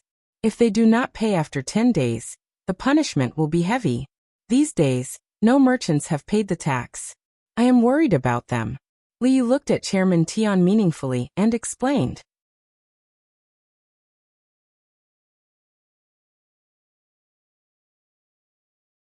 Chapter 746. President Tian, come and take a look. Here are some maps with pottery.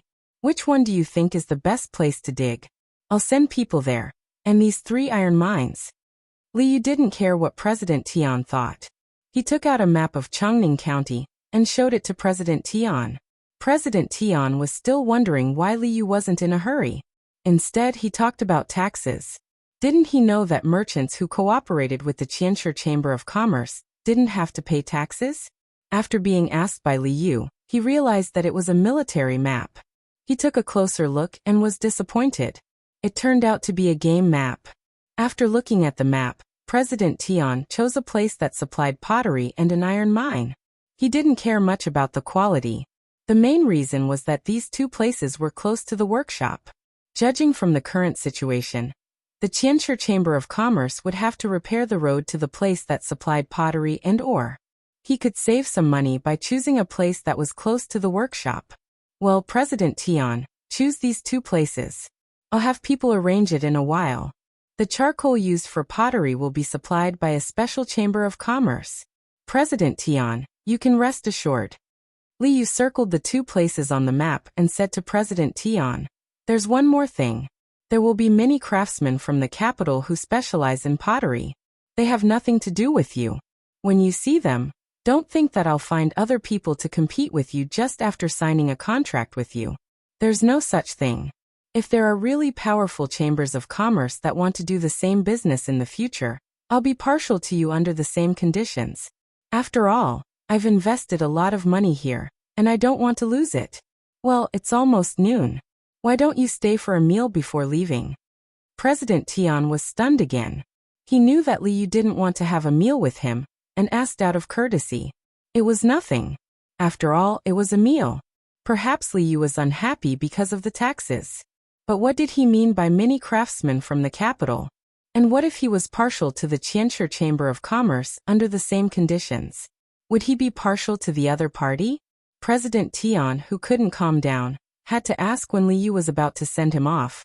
Lordly, what are the craftsmen doing? Could it be that there are other chambers of commerce that have taken a fancy to this place? Craftsmen? Those are the most outstanding craftsmen of our great Tang. After they finished participating in the competition in the capital, some of them were willing to stay behind, and were arranged to live here. This place is close to the capital, and they don't do business here. Instead, they occupy a place here to study and improve pottery. As for the other chambers of commerce wanting to invest in the same business as the Millennium Chamber of Commerce, there was no such thing.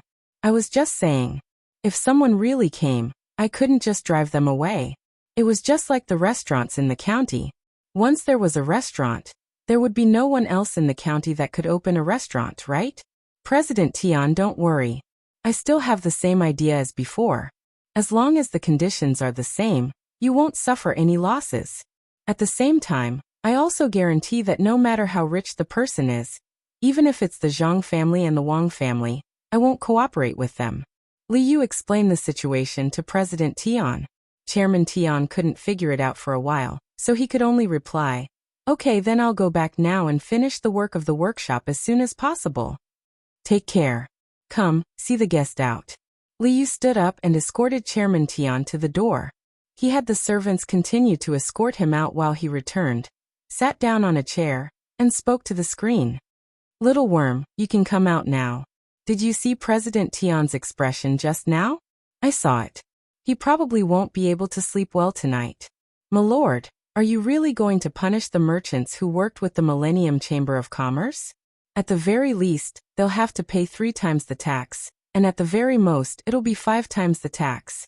If you punish them all at once, they'll lose money from the business they did a few days ago." Little Worm worriedly asked as he came out from behind the screen. Liu nodded seriously. "Punish them. If they don't, the merchants will think of ways to evade the tax. This official wants the merchants of the county to know that if they want to make a fortune, they should do business properly. Don't always rely on crooked methods.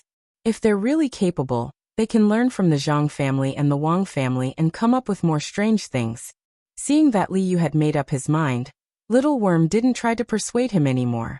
However, he muttered in his heart, "If all the merchants can be like the Zhang family and the Wang family, the Tang Empire will be bustling. Every day, we'll see many new things that we've never seen before." Just as Little Worm had said, Chairman Tian began to feel restless the moment he returned to the house.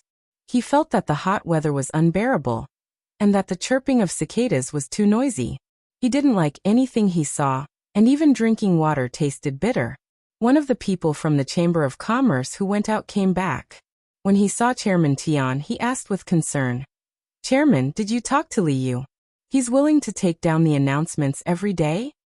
"Take down what? That's Liu's way of proving that he's honest. How can he take it down?" Chairman Tian fiercely shouted at the person who came back. The person was stunned. He carefully observed Chairman Tian's expression and asked cautiously, "Chairman, are you in some kind of trouble? Why don't you tell us? We can think of a solution together." "We're in big trouble. I don't know what Liu's intentions are. First, he asked me how many days have passed since the last contract was signed. He specifically said that there are still 2 days left. If the merchants don't pay the taxes, they'll be punished. I can't think of any other methods." Chairman Tian tried his best to calm down. He told the person beside him one thing. The person who came back didn't say anything, waiting for the chairman to continue. The second thing is that he wants many artisans from the capital who specialize in pottery. They're the ones who stayed from the capital's craftsman competition. They should all be quite skilled. They're not here to do business, just to study. However, who can guarantee that they're really like this? There are already quite a few artisans here. If they join us, no matter how we use special methods to make people think that it's a new technology, they'll be able to figure it out. The third thing is that Liu mentioned that if a new chamber of commerce comes, as long as they want less benefits than us, he'll be willing to support them. I don't know if it's because someone wants to come or if he's just threatening us. Tell me, with 3 things in a row, Which one of them can make people feel at ease? If Liu really finds a few more chambers of commerce to do the same business as us, that kind of competition will be the most uncomfortable. After Chairman Tian finished speaking, he felt a little better. He picked up the herbal tea on the table and poured it into his mouth. He looked at the person beside him, waiting for him to speak. The person who just came back was also frightened by Chairman Tian's words. He whispered, "Chairman, why don't we stop cooperating with other merchants? Is this what Liu meant? Are you stupid? Right now we're cooperating with other merchants. Everything is according to the contract. Even if Liu isn't happy, as long as he still wants some face, he won't use other methods to deal with us. Once we stop cooperating with other merchants, how will other people see us? Are they afraid? Are they not capable enough? Or do they know that they've done something wrong and take the initiative to correct it? No matter what, it's not good for us. Even if we have to endure it, we have to endure it." Chairman Tian considered many things, but he couldn't solve them even if he said it out loud. He could only wait. 2 days later, the weather was a little gloomy. The wind was still strong, blowing from the southwest to the northeast. The people who had set up stalls outside knew that it was going to rain. They all packed up and found shelter from the rain. The shops with houses didn't need to. Shunfeng Pastry Restaurant was one of those shops. Usually business was good. Normally, taxes were paid every half a month. It was a fixed amount, unlike some merchants who paid according to the quantity of goods. The owner of Shunfeng Pastry Restaurant was surnamed Wang. His name was Wang Sunfeng. He had named the restaurant after himself. Today was the day he was supposed to pay his taxes. Because according to the half-a-month period, it was just right. He had delayed it for 10 days. But he wasn't worried at all. Even though the waiter had already warned him not to offend the yamen, Wang Sunfeng still felt that he should wait and see. Hurry up. It's going to rain soon. If the stalls outside can't sell, there will be more people coming in to eat. If anyone dares to slack off, I'll deduct their wages. Looking at the sky outside, Wang Sunfeng was very happy. There were fewer competitors now. If it could rain until nighttime, his income today would be equivalent to 2 days of good weather. Just as he was feeling happy, 2 bailiffs from the yamen came. They knew each other. One of the bailiffs sat at a table and said to Wang Sunfeng, "Brother Wang, isn't it time to pay the tax? It's been 10 days. "Io, Brother Fu, you're wrong. I've already signed a contract with the Millennium Chamber of Commerce. Even if I take money out today, it will be sent to them. They're tax-free for 10 years. Look, when we signed the contract, we copied down the relevant places. The people from the Millennium Chamber of Commerce even put their fingerprints on it. It can't be faked." Wang Sunfeng didn't want to pay at all. He could save half of the money. It wasn't a small amount. "So you're refusing to pay your taxes? Then don't blame me for not being able to do it. Arrest him." As the runner spoke, the chain went for Wang Sunfeng's neck. Wang Sunfeng could have dodged, but he didn't. If he dodged, he would be resisting arrest. "What right do you have to arrest me? I didn't do anything wrong. I want to talk to the county magistrate." Wang Sunfeng was brought to the yamen by the runners. At this time, there were many people in the yamen who had been arrested. They didn't dare to move because they knew Liu's identity. They just wanted an explanation. When most of the people had arrived, Liu came to the front with a contract in his hand. He said to the crowd, "Is there anyone who doesn't agree? Fine, I'll tell you. Look carefully. When Party A cooperates with Party B, they are tax-free. When they sign the contract with you, they didn't cooperate with me in this regard. You'll pay what you have to pay. No one can escape. Pay your taxes and pay your fines. Then you can go home." "Sir, you can say whatever you want. Why do you have the final say?" A merchant rolled his eyes and said.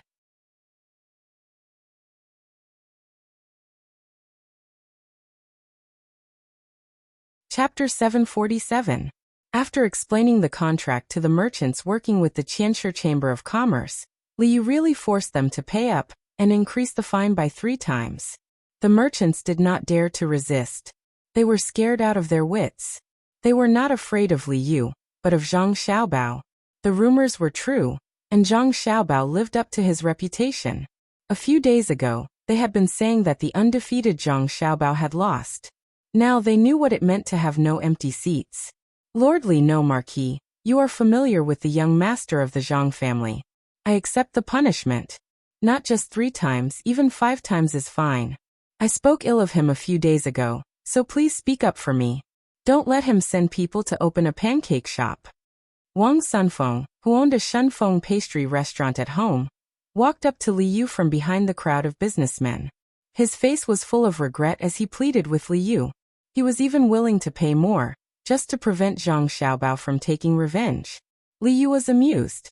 Wang Sunfeng was not afraid of a marquis, but he was afraid of Zhang Xiaobao coming to take care of the shop. He waved his hand impatiently. I said 3 times, then 3 times. If you do it again 5 times, and you will be locked up. Then the young master of the Zhang family? Wang Sunfeng asked without a trace of joy. He doesn't have the time to care about you. He is someone who does great things. You are not even a chicken that is going to kill a chicken to scare the monkey. Yes, I am just an ant. He doesn't have time to kill me. That's good, that's good. Wang Sunfeng was relieved. Many of the other merchants thought the same. They were afraid that Zhang Xiaobao would come personally. If he wanted to deal with them, he would not have to resort to underhanded means. He could just throw money at them. Chairman Tian of the Qianshi Chamber of Commerce and the others were not sure when the county would catch the merchants. A notice was posted outside the yamen. It contained a portion of the contract, as well as the amount of taxes and fines that the merchants had to pay.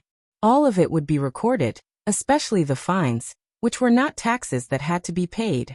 They could be kept and used for the development of Chongning County. The continuous decrease in revenue for the past few days had already made the people worried. Now that they suddenly saw the contents of the contract and the revenue, the people who were worried about their hometown quickly smiled and spread the news. When President Tian and the others heard the news, they took out the contract and read it carefully. It was written very clearly in the contract. Only those who cooperated with Li Yu could enjoy the tax exemption, especially the last sentence, which made the 6 of them learn a new trick, but the price was not small, because they had to compensate the merchants who cooperated with them. One move behind, one move behind. Zhang Xiaobao, I will remember this. President Tian sighed and looked at the hazy sky outside. The other 5 people were also worried. They had witnessed the legendary prowess of Zhang Xiaobao, but they had yet to discover the backup plan of Zhang Xiaobao and Wang Wan. Were they setting up a trap, or were they not planning to take revenge? Just like the sky, it was gloomy and gloomy. It was hard to bear. Li Yu, who had received a large sum of money from the yamen, was very happy to treat the punished merchants to a meal. The food was not bad. The whole mutton soup was still being cleaned up. The mutton was brought up first, and there was a large pot next to it. There were mutton bones and mutton fat inside, and it was boiling. Chopped green onions, coriander, salted garlic, and pepper were all prepared. When the soup was ready, they could drink it. Li Yu picked up a piece of mutton face and said to the merchants in the yard, "Everyone has made a lot of contributions to this county. I will thank you on behalf of the county people. Eat." The merchants were not in the mood to eat, but they did not dare to not eat. They picked up their chopsticks and casually put some meat into their mouths and ate with Li Yu. After eating for a while, the mutton soup was ready. Li Yu asked someone to serve him a bowl full of soup. He took 2 sips and felt comfortable all over. Then he said to the merchants, "In this prosperous dynasty, the goods are prosperous and the people are peaceful. We should join forces. However, although there are only a few fools, the time is not right for everyone. Perhaps the path is unclear. Therefore we want to gather, move together, fight together so." Lordly, can you say something else? More than half of the merchants did not understand what Li Yu was talking about. Someone asked in a low voice. "Oh, actually, what I'm saying is that everyone is living a good life now. The people of Tang are in a good time. In our county, everyone should be motivated to work together. However, although there are few fools, there are many who are not. They can't find a better way. So, I think we should join forces and advance and retreat together. Just like Lu Zhou, all the people there worked together with the merchants. The merchants had formed their own merchant associations. When they had good things to sell, they would not go to others alone to negotiate the price. Otherwise, they would be sowed and attacked one by one. It was the same when it came to buying things. The common folk in the county can't compare to Lu Zhou, but shouldn't you merchants work together with me? When you trade, you can talk to other merchants together. That way, you'll suffer less losses and gain more benefits. Liu did not want to show off how talented he was. When he saw that many people did not understand, he immediately changed his way of speaking. He looked at the merchants, asking them if they wanted to join him. The merchants now knew that Liu, the marquis, was going to learn from the Zhang family and the Wang family. They hesitated. The Zhang family and the Wang family could succeed because they had powerful people. Could they do the same? Liu seemed to have guessed the thoughts of the merchants. He continued, "Let's try it out first. If we find it difficult, I'll ask Zhang Xiaobao.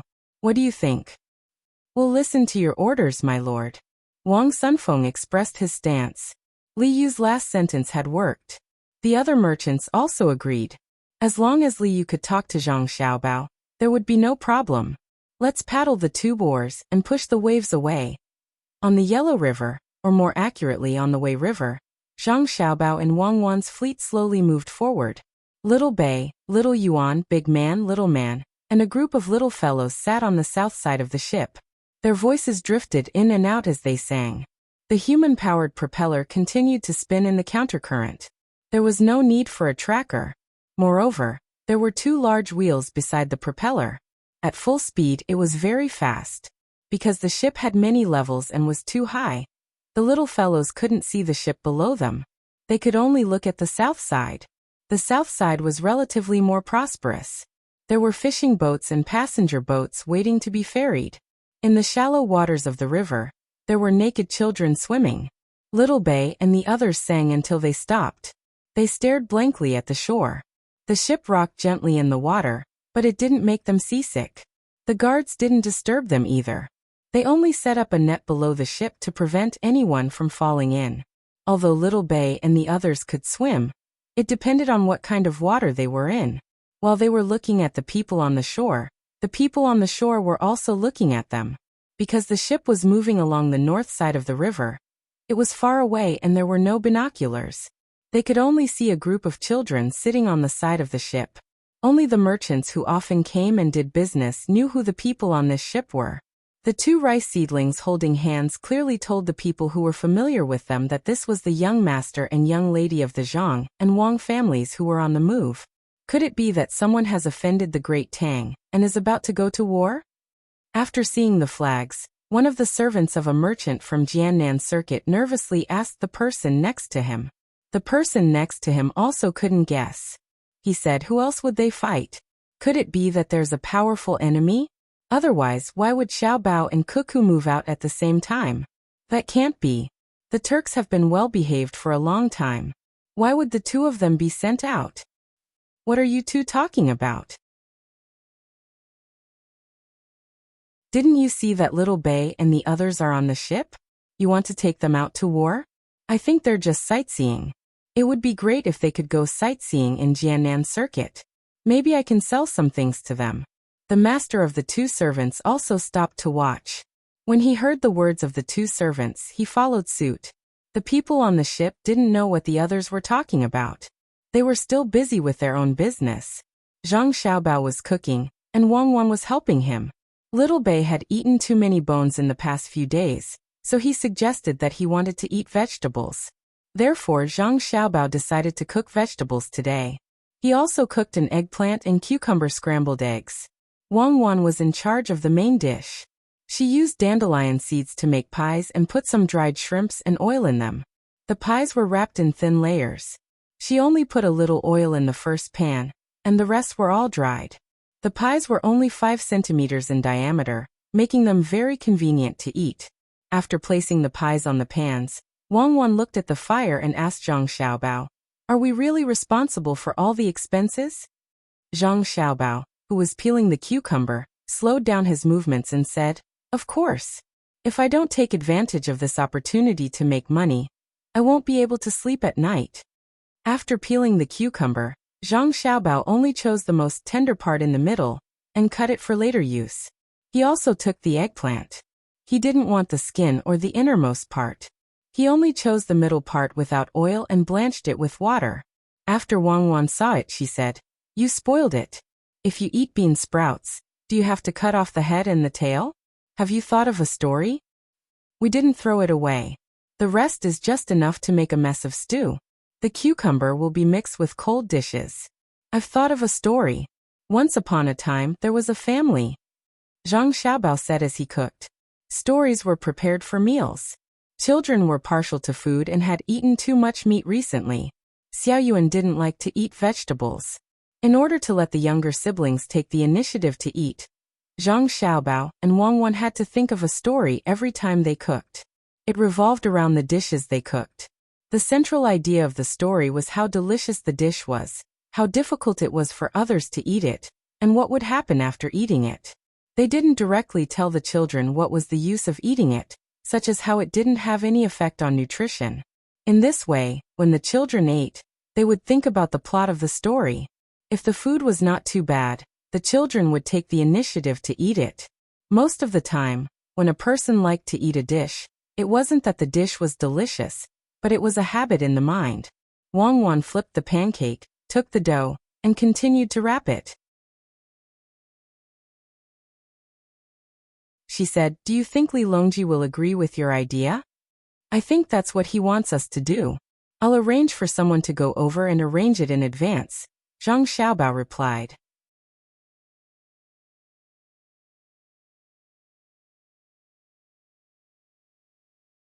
Chapter 748. The waves slapped against the side of the ship, and the clouds in the day moved with the wind. Under the setting sun, the willows were dyed red. On this evening, Zhang Xiaobao and Wang Wan's fleet finally entered the canal. Based on their current speed, they would reach the capital in another 2 days. The splint on Xiao Bei's arm had been removed the day before yesterday. Xiao Bei, who had not washed his arm for a month, would soak it in water when he was free. It was only today that he realized something was wrong. Most of his body was darker than his arm, and his arm was too white. It looked awkward no matter how one looked at it. After asking around, his brother and sister ran to the ship in front to make arrangements. Xiao Bei could only use a thin shirt to cover his arm and ask others for help. Xiao Yuan was showing off his cleverness to others, reciting, "Separate from the turbid, separate from the turbid." Xiao Bei came looking for him. "Brother Xiao Yuan, I have something to ask you."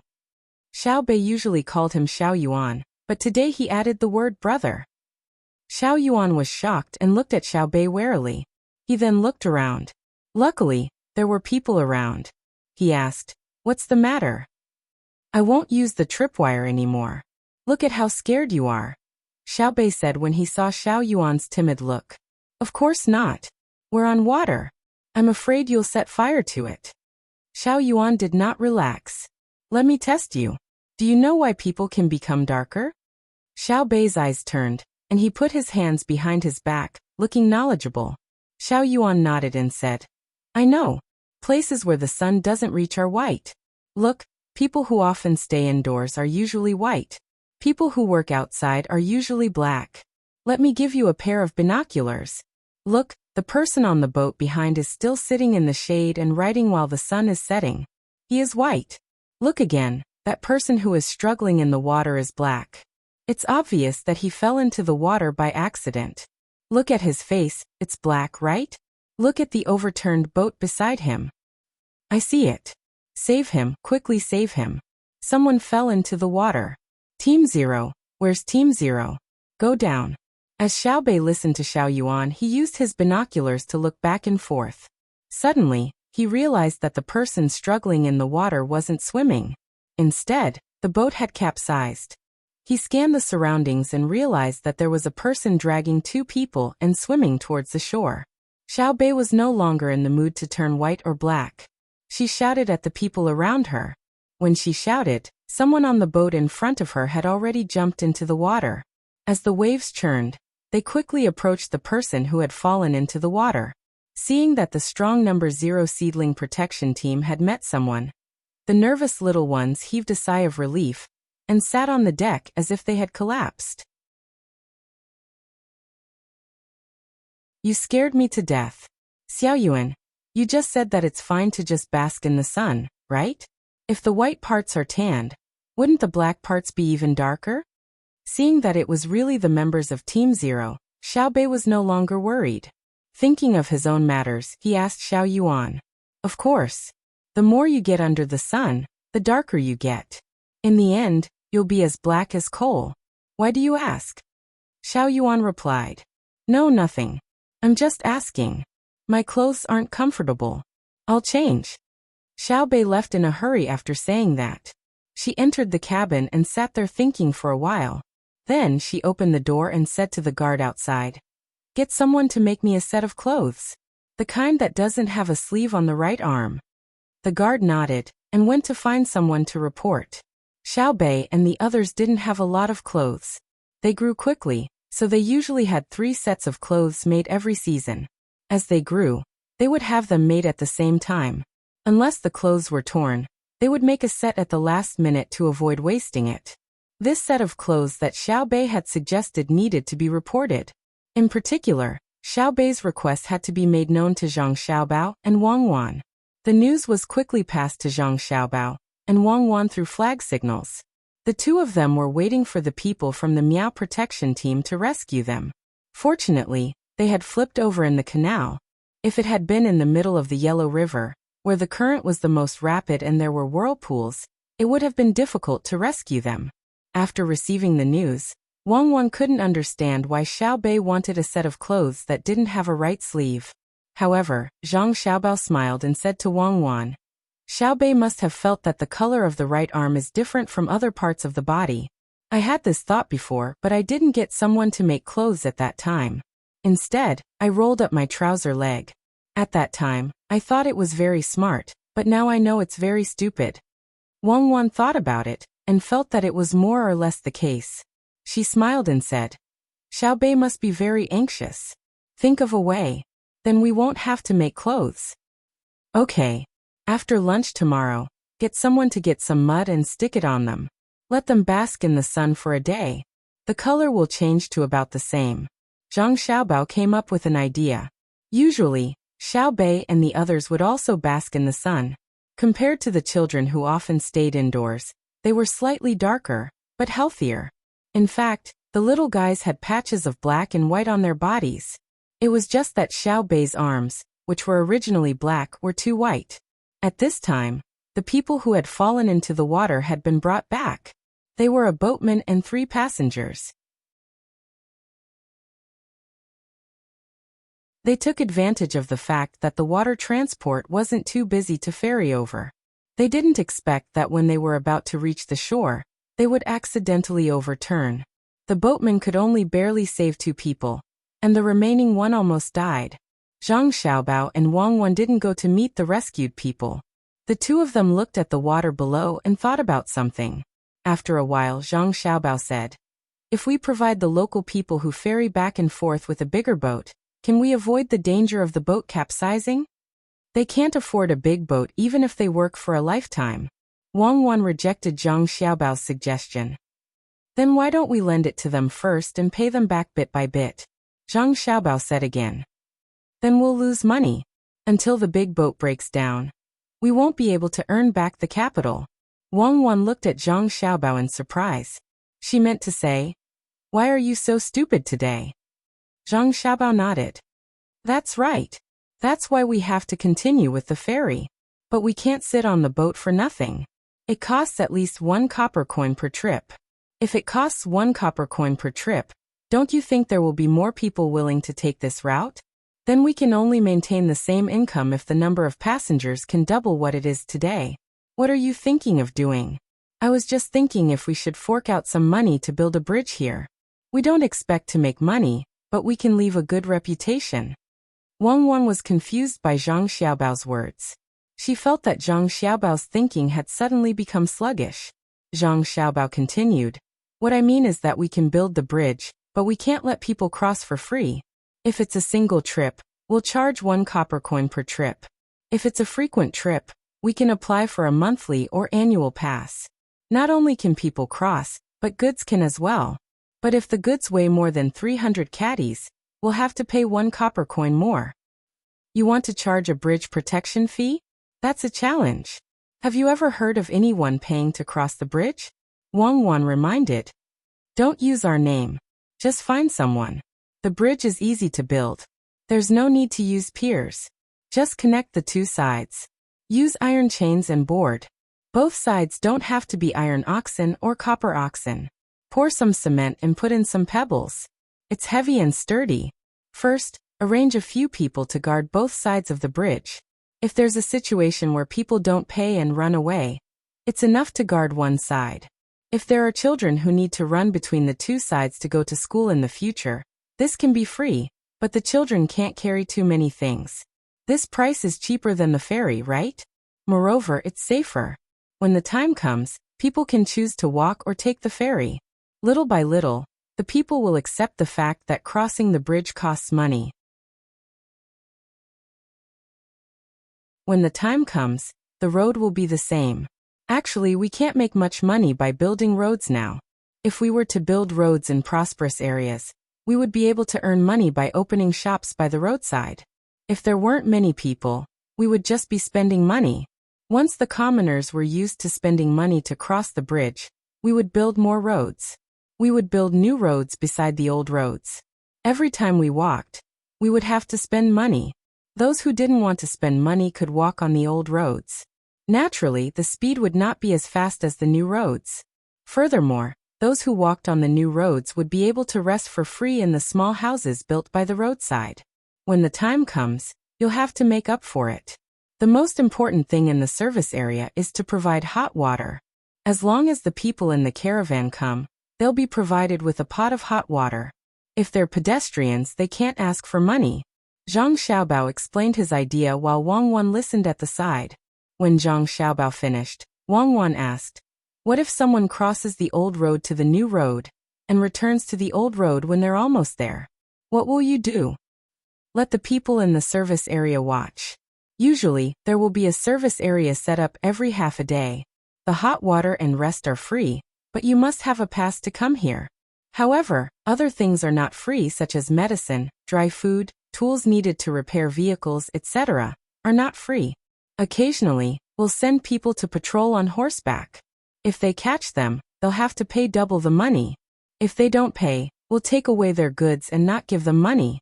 Zhang Xiaobao felt that he had too much money in the future and couldn't spend it all at once. He planned to use it on road repair and collect tolls.